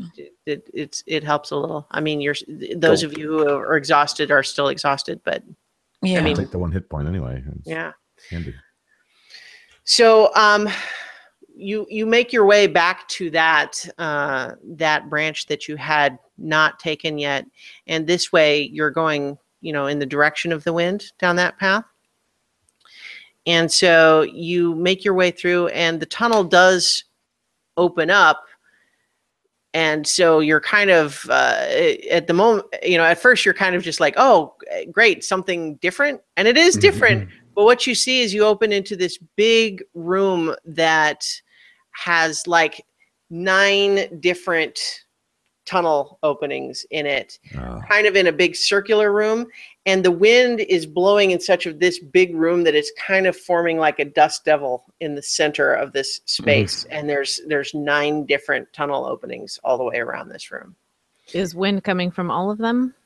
It's a little bit hard to tell without literally going and standing up next to each. It's definitely blowing through, several of them in such a way that it's causing this, this little small tornado effect.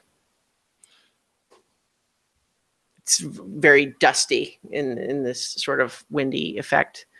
There, is that the heart of your storm? Is this the thing you were looking for? No. So I want to use the wand and But cast it on the little wait. dust devil. okay. Just for the hell of it. Yes, yes, All right. yes, queen. So as you start using this thing, bear in mind that you have to track how many charges. So from identifying it that it starts with 7, and then every Is that day total forever? You get 7? No. At dawn, you roll a 1d6 plus 1 and get that many charges back. But you have to track how many you have. Okay. But it starts with 7. So if you roll 2 d10s and you pick, like, one of them is the 10 digit and the other is the 1's digit. Okay. So tell me what you get. Well, I should roll them in like a specific order so that I can, because I just like rolled them and at the same time I'm like, well. yeah. So roll 1 and that's the 10s, and roll 1 the other and it's the 1s. All right, 8 and 5, 85. 85. Okay, what you see is that in this little tornado, it's mostly carrying dust aloft, but all of a sudden, out of nowhere, a bunch of leaves start appearing within this tornado and just caught up and blowing around in it.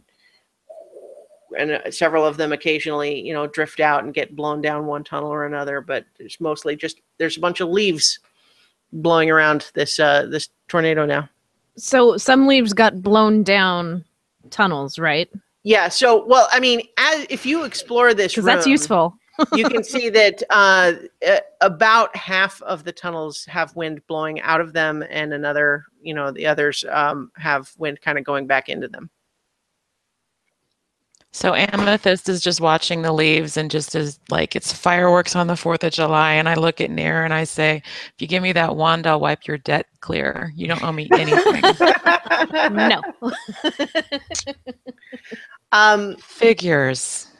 One of the things, though, that that happens as you are watching these leaves and kind of marveling at the novelty of it, Nira, is you've been maintaining this sort of mantra of the this prayer, but as you're kind of in this room, you remember that it was kind of taught and kind of recited like a song at times, but wasn't there something else about it? Make a religion check. Sweet. Finally something. Can anybody hum? So let's see. Hold on, I gotta scroll back to my. And that is intelligence plus proficiency. 21. Wow. You remember that although this prayer is one of the ones that kind of becomes almost like a nursery rhyme, you realize that when you learned it, it was one of the first prayers you learned where they're teaching you how to listen. Okay. So it's not something you recite over and over. It is a lesson for how to listen.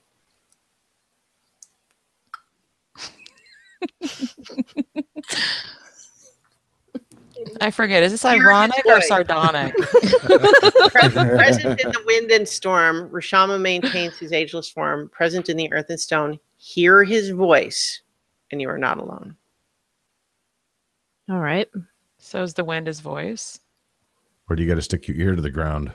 It says present in the earth, wind, and So storm, I am going to utilize my cleric training and sort of, I'm going to try to even in all this wind, going to try to calm myself and try to listen for Rushama, see if there's What is she any doing? kind of guidance. Is she doing something? I don't know. Is she doing something? Shut up!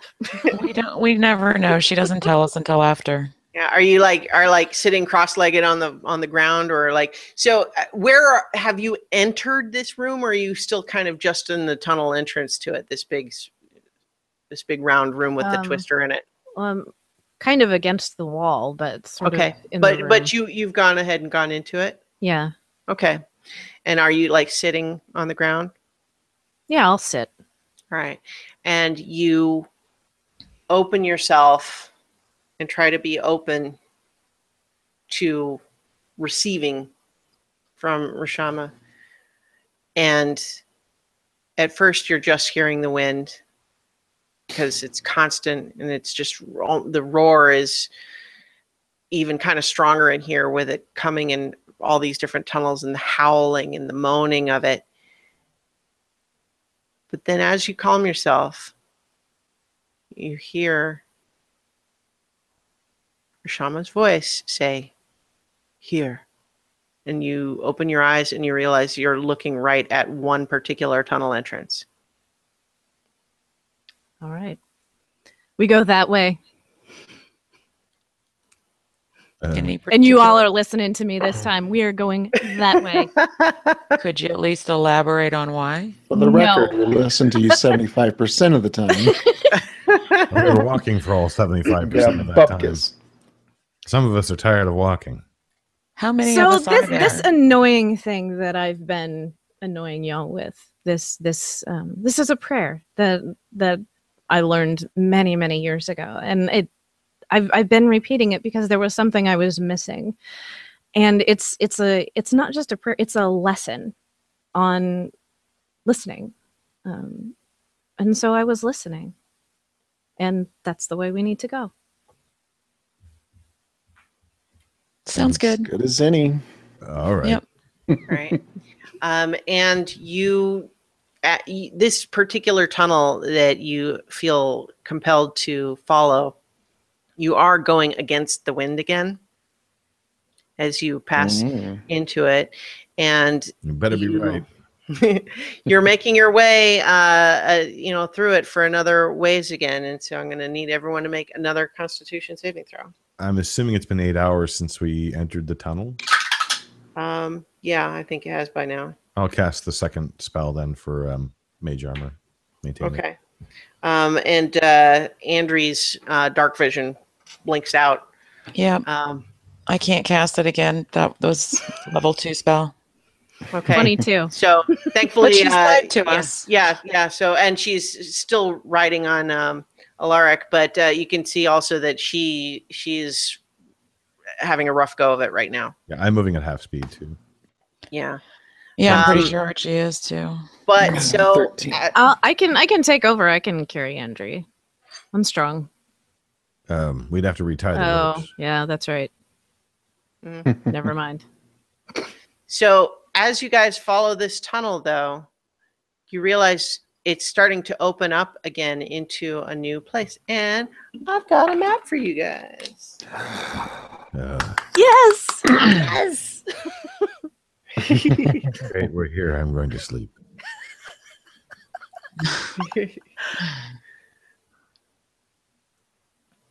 All right. Hang on. Let's see what to remember the order you guys are in. Wait, we're reversed, aren't we? Yeah, I think turned around, so it would be Archie and then I've got Andrew. it. Archie, Andrew, Alaric, Mugen, Nira, Amethyst. Oh, we're almost in alphabetical order. All right.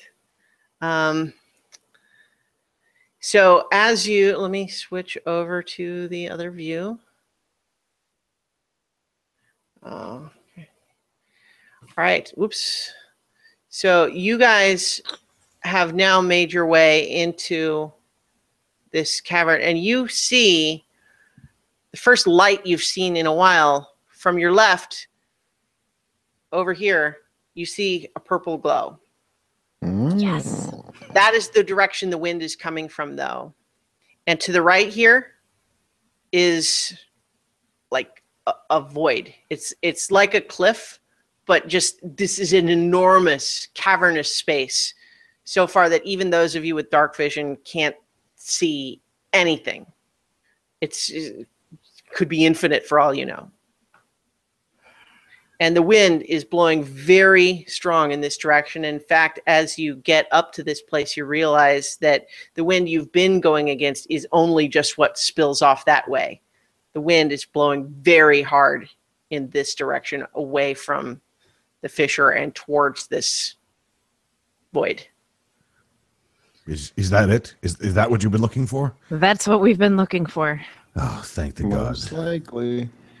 You also see something else on the ground, kind of against the wall, and it looks like two dwarven bodies that are mostly skeletal at this point. But as you watch, they twitch and they start to lift up. Oh, I hate zombies. I hate And you zombies. realize that these two things, they're only skeletal where they were exposed to the wind, and they still have like desiccated, rotting flesh everywhere else. And Alaric, you realize these are two of the dwarfs that were with you before, and they twitch and they kind of stand up. And I didn't take gentle repose either. Damn it. And we're gonna roll initiative. It's Butterbeard and Larry. I didn't think they survived. Oh, wait, they didn't. All right. 6. 21. Hold on, I need to do one. I am 9 and I need to tinkle, so I'll be back. Okay. Okay.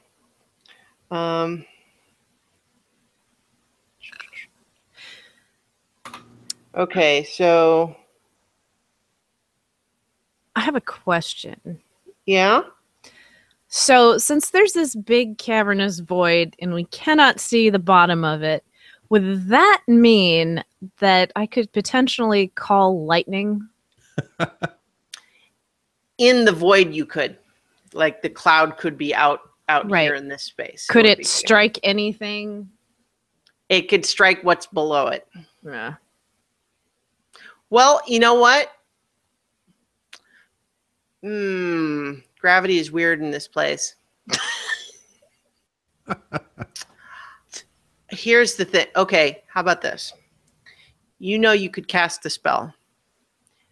And ordinarily, it would only be able to strike whatever was below the cloud. However, you know that gravity is weird in this place.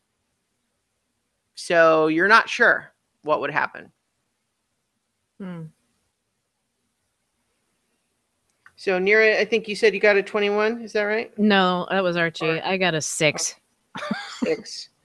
Archie gets 21. Mugen gets a 25.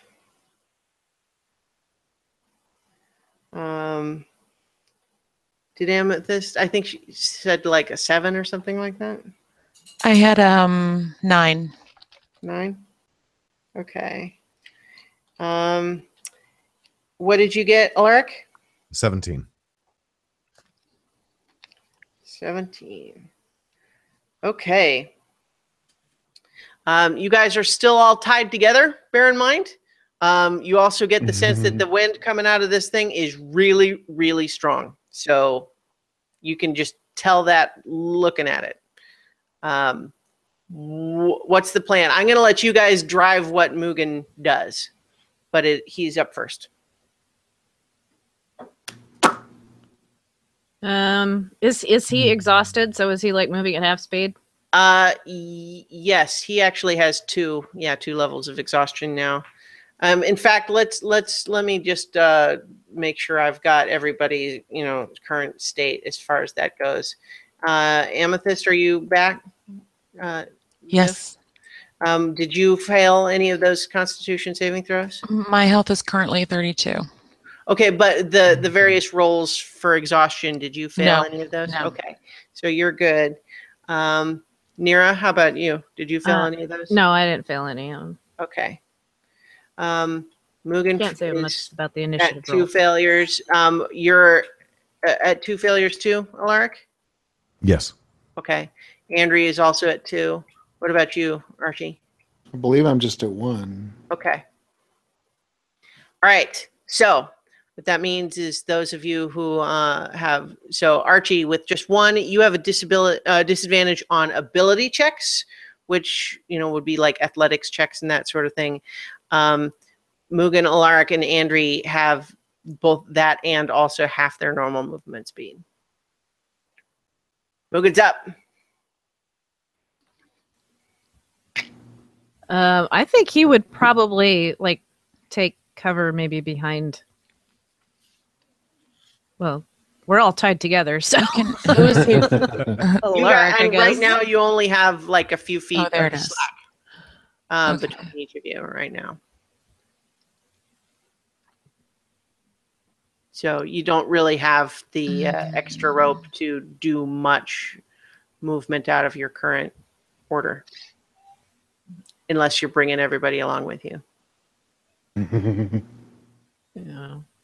I don't think he has any ranged weapons, so So we're going to do movement a little bit different in this one because you guys are tied together.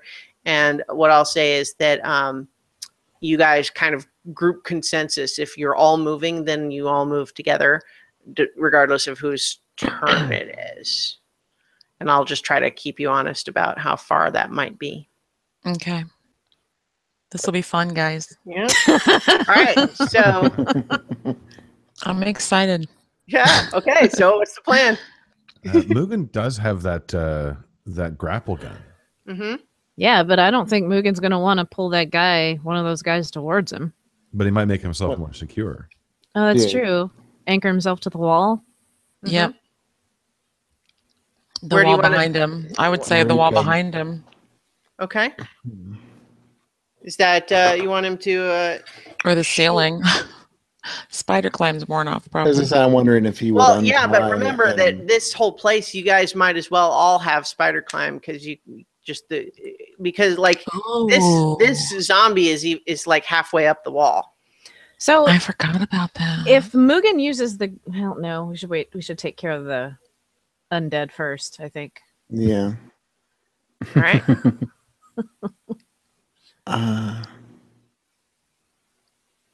This Yeah, is Yeah, I don't Mugen know. firing do his grapple, the or wall behind him, I think. okay. So he'll fire his grappling hook at the wall, and I'll basically we'll say that it seems to affix itself like that. Oh, I thought the wall behind him. Oh, okay. I don't know what you guys tell me. I misunderstood what you were saying. Right or left of Mugen? Is that what you were thinking, Starla? Yeah, that's what I was thinking. Oh, where's my eraser? Then the rope can pivot or bend around Mugen. That Yeah. anchor Yeah. part. Mm-hmm.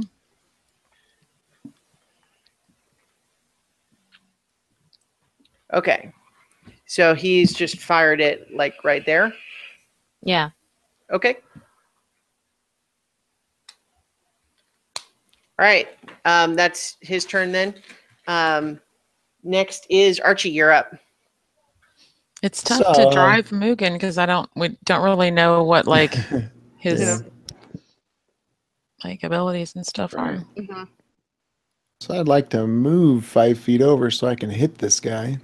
Yeah, I'll say you can move like this. That you guys can, any of you individually can move like 1 5-foot space without moving anybody else. Okay. So you're moving there and attacking that one. Yes, with yeah, my Okay. normal +1 longy sword. All right. Oh, actually, I forgot I get 2 attacks. So Mhm. first one is is that 22, That hits definitely. and the second one is even better. So they both Okay. hit. All right. So roll the damage for the first one.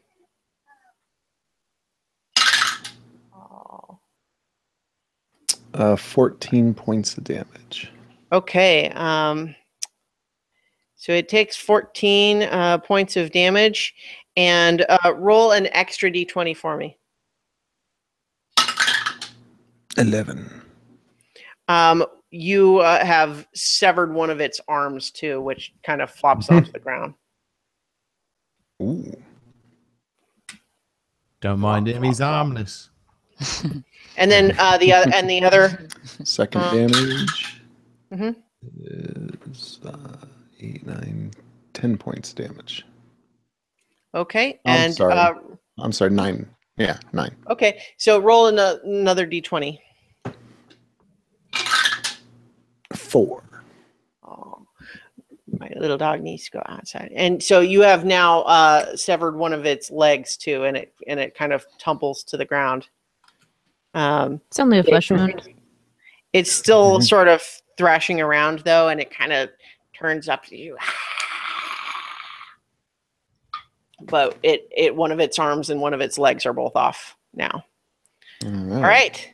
That is your turn. That is my turn. Alaric. So Audriki is standing right beside one of them. Mm-hmm. Excellent. I will throw my hammer At through the the same- air at the same same one? one. Okay. That is a 14 to hit. Yeah, it hits. Cool. And because I have an ally, I'll roll my extra sneak attack damage. Yep. And that is 11 points of damage. Okay. Yeah, this thing. Yeah, it's dead. You basically take its head just pulps from the impact of the.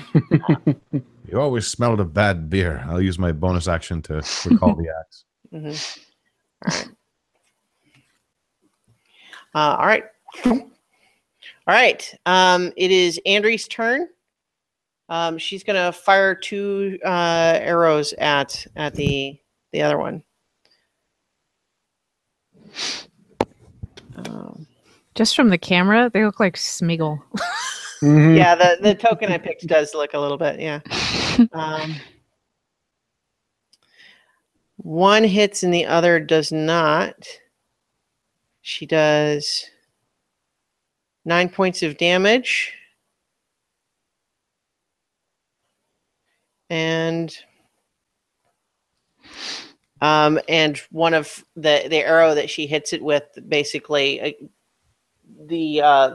it goes through its arm, and the arm just is pulled off and flops against the wall on the far side, and it kind of just.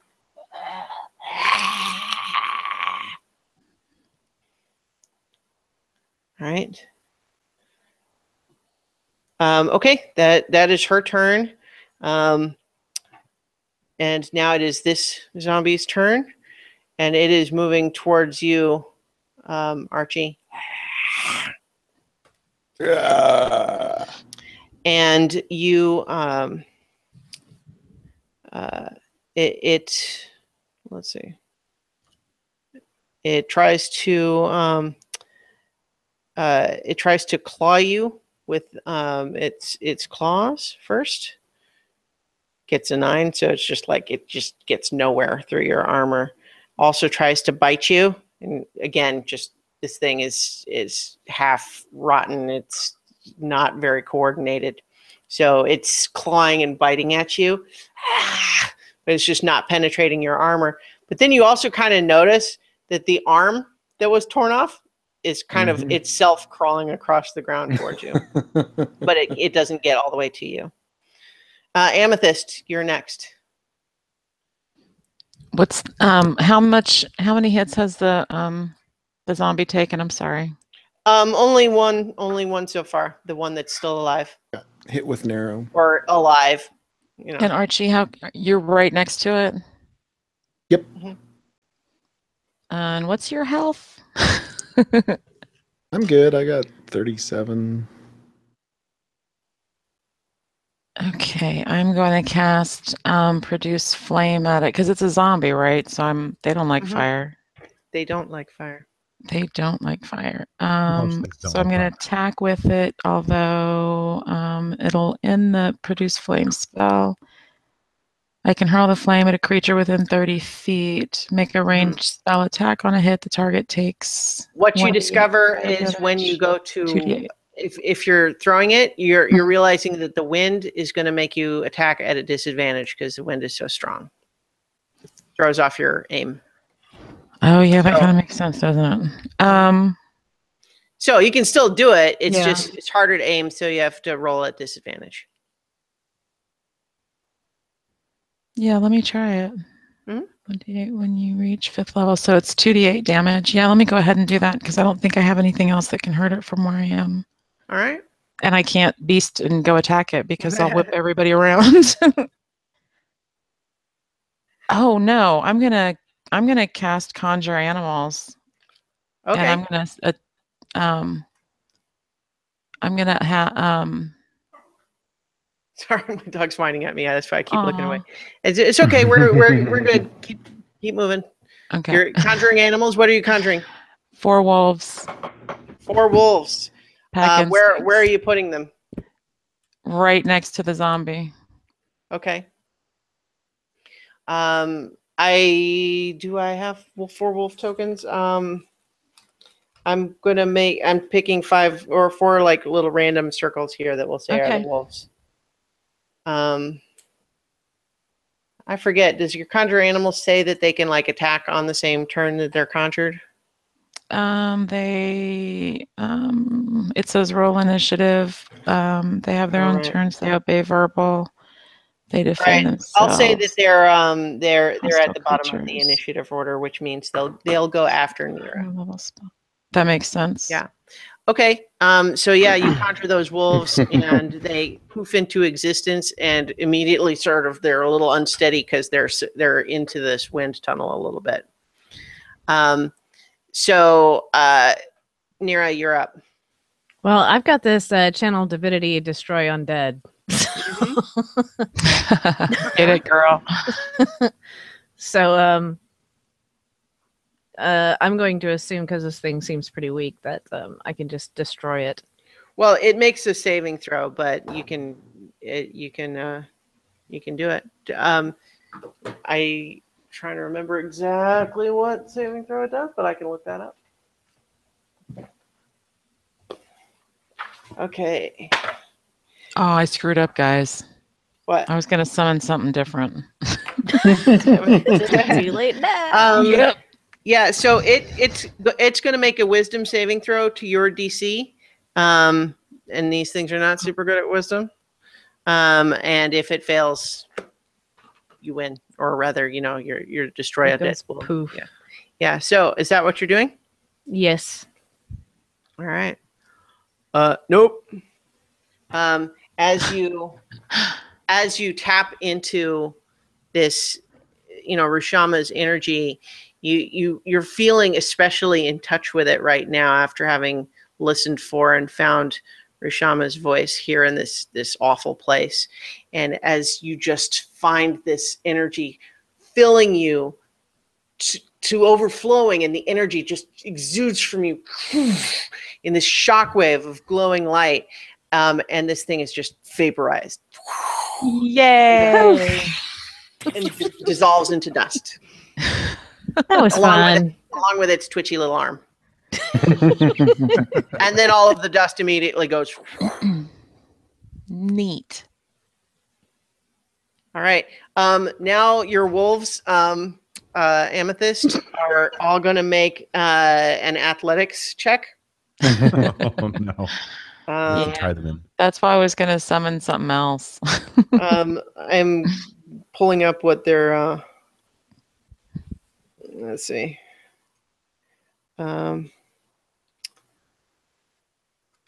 Okay. Two of your wolves just get blown off into the void. Yeah. Yeah. The other two are clearly they're kind of bracing themselves against the wind. Yeah. Yeah. That was. But they just disappear into the darkness as they're blown over the edge. Sorry, kids. All right, so I have a thought. I have an idea for how we can do this. Okay, so I have gust of wind, right? And Mugen's got this grappling hook thing. So we can... I kind of want to just blow Mugen at the... at the fissure. So it's kind of reverse fishing? Sort of like if he my thought is if he shoots the grappling hook at that far wall and secures himself somehow, like I can blow him at that thing at the fissure and like against the wind. Why don't I turn it into a spider and go over to the fissure? The wind would still blow you away, I think. Well, you guys get the sense that you could try to hold on, but it would almost be climbing up like a cliff, like a vertical cliff. It's, the wind would be blowing at you, but you could be holding on to the side. I mean, that's like these two wolves. The wolves made an athletics check, and two of them failed, which is why they were blown off. The other two are kind of managing to use the terrain to brace themselves. Well, how much rope do we have?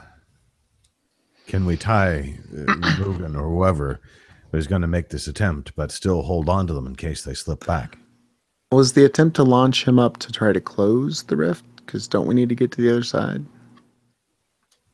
Well, we didn't come through here. How do you know? Well, we didn't go out the void. For sure. I don't think We that had to void was travel here when we came in. to get here, so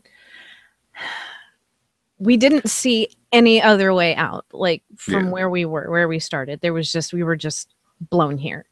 My thinking is if we close it, maybe we'll go back to where we were. We need to close the rift there, the fissure. Well, that's so our adventure pack thing has, pittons and the ropes, so it could essentially use it like scaling. And my piece is embedded in my palm, so I can reach out to touch it. Touch faith. Can we climb but hold the rope tight so someone can go through and see what's on the other side, see if it lets us out? I feel like when one of us touches it, it's going to go away. Well, you guys still really have only, from where you are, you've only seen a purple glow. You haven't really even seen it got line of sight yet. Yeah. That's, Well, I mean, do you want to try to climb around the wall? Yeah, I'd look like at to it? at least see what this thing is. Are our shards giving us any indication? Well, you definitely are feeling like yeah, you're feeling sort of a vibrating energy in it. It would suggest you're close to a fissure.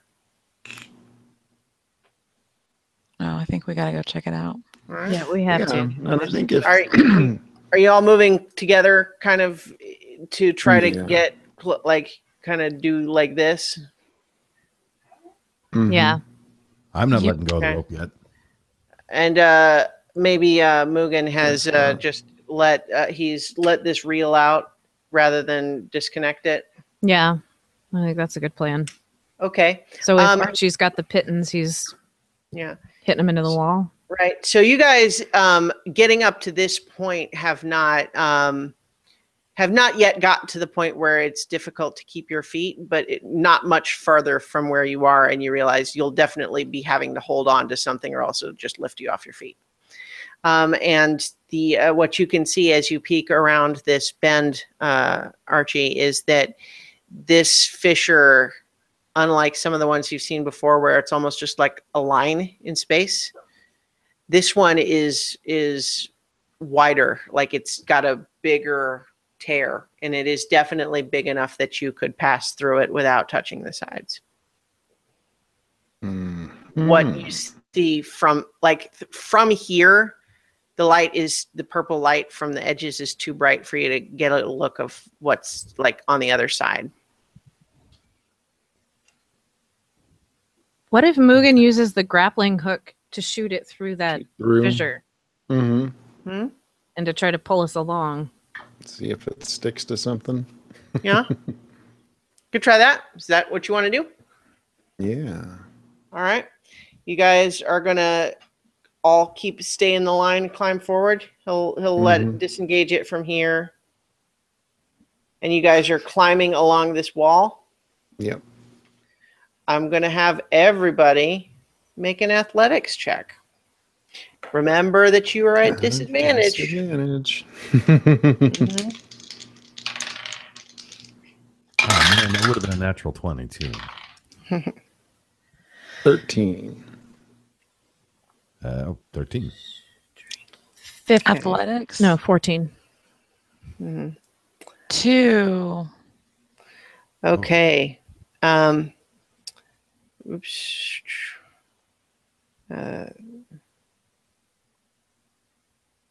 Okay.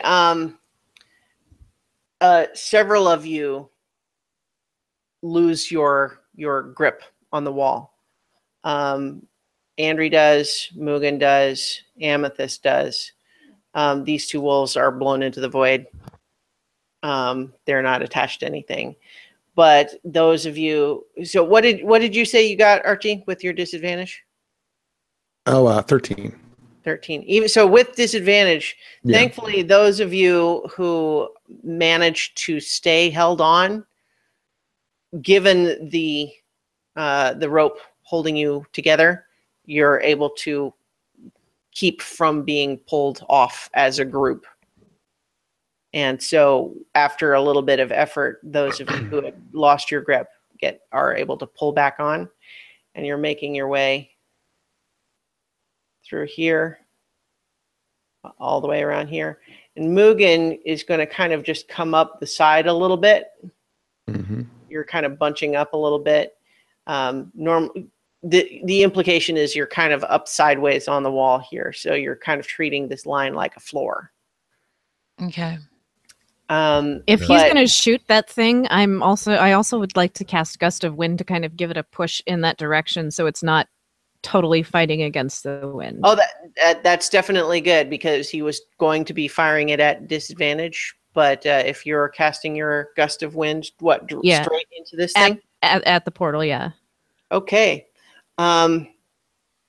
Yeah, so you're definitely feeling kind of extra empowered right now with your divine energy, and you summon this wind, and essentially, like, the wind has been your enemy in this place. It's been wearing you down. It's been trying to destroy you.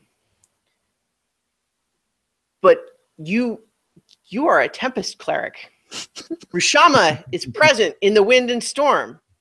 The wind is yours to command.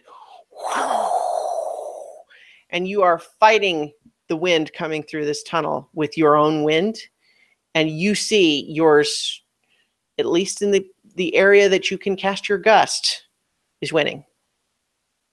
And so you have created this tunnel of wind in the direction you want, while the rest of the wind goes around you. And it creates all sorts of really weird little dust spirals all the way around it.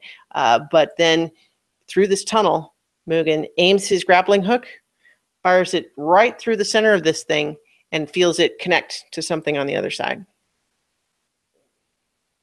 And he kind of tugs, and it's affixed to something, but you guys still can't really see what it is. Okay. Can you keep that up and walk? I've got 1 minute. All right. Let's make it count. All right.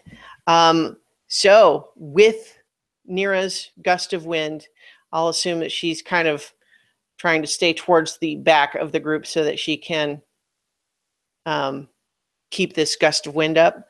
With this at your backs, it's all of a sudden not like you. It's not even difficult. You've got divine wind at your back guiding you forward, and you are able to make your way all the way up, and you see through this portal is another rock tunnel, but it looks much more raw and less smoothed by wind. And in fact, isn't that a little piece of quartz on the wall there that the grappling hook has embedded itself on? Through. So wait, this is the front door? I don't understand this world. All right, so you're Welcome to our maintaining world. this gust of wind, Nira, and all of you hustle through. Are you trying to hustle through it without touching the sides? Is that the plan? Yeah, because I don't think we want to get stuck here. Nope. That's a good idea. I'm just going to let you know. I was prepared for that to be a possibility. If you guys sealed this portal with someone on the other side still, it was going to be a bad scene. All right. But you make your way through the portal, and then you realize all of a sudden, once you've stepped through it, all the rest of the wind is just gone. There is no wind on this side. But you turn around and you can still see the through the portal. So you were doing a gesture, right? Yeah. So Archie reaches up with this one, and as he reaches out and he touches this purple edge, he feels this flare of energy, and the thing disappears into the air. But Archie, in that instant, you find yourself looking down at, it almost seems like a map at first, but it's the most detailed map you've ever seen. And it's shaped weird, like you've never really seen like a circular map before. But it's in fact, it's not really a map. It's kind of three-dimensional. It's almost like a plate with bas relief on it for the mountains and everything. And wait, is this even a map? How big is this? You feel like you don't have a sense of your own body, but it's in a sort of dream logic sense. You feel like you're looking at the world right now. Like not all of it somehow, but it's representational. It's like a symbol of the world and yet unique to it. And then you see a pinpoint of light in one little area, and cracks start to spiral out from everywhere, all around it. And you recognize these, purple glowing lights, and it kind of spins around. But you realize as you kind of pull back from it that there's a whole infinite like tower of these plates, all kind of one over another. And you can see that these lights are spilling out all up and down the thing.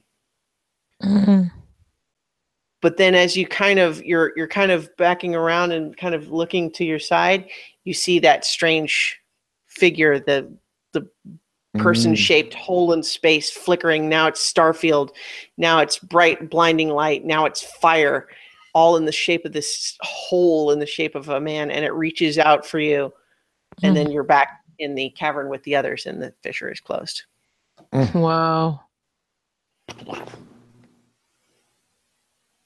You all That's right? different. You did it. Yeah. All right. So I think.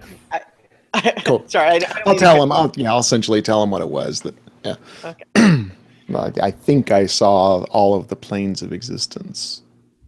Did you pack any of the That's what we're going mushrooms I through. told you not to?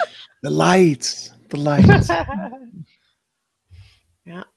But so I think we'll probably stop it there for tonight, you guys. Good job. And by the way, you're all level 6 now. Yay! Aww. Yay. Yeah. So we'll let you guys, kind of, we'll deal with that separately and pick up next time. But we're running a little late, and I've got a little dog who's been whining at me, so I think we're gonna sign off for tonight. But good job, you guys.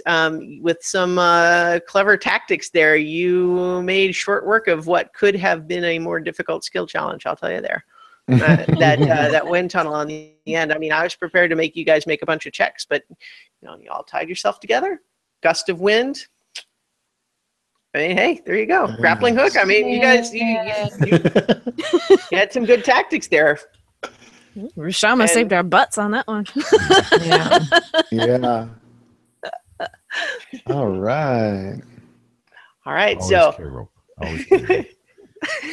so that said, like the last thing that I'll leave us all on here is you guys definitely recognize you have closed that fissure. You are back in that other tunnel, but you definitely still feel there's another one nearby. Oh, goody. I just want to Bonus. sleep now. Sleep. Bonus Fisher. All right, so we will return next week for adventure on So many many levels. levels. Hard to say in unison on Hangouts because it kind of there's instantaneous delay and it makes it Anyway, good job, you guys. All right, talk to you guys later. I've already blown our end line, so that's it. Goodbye. What are you still doing here? Go away. Oh.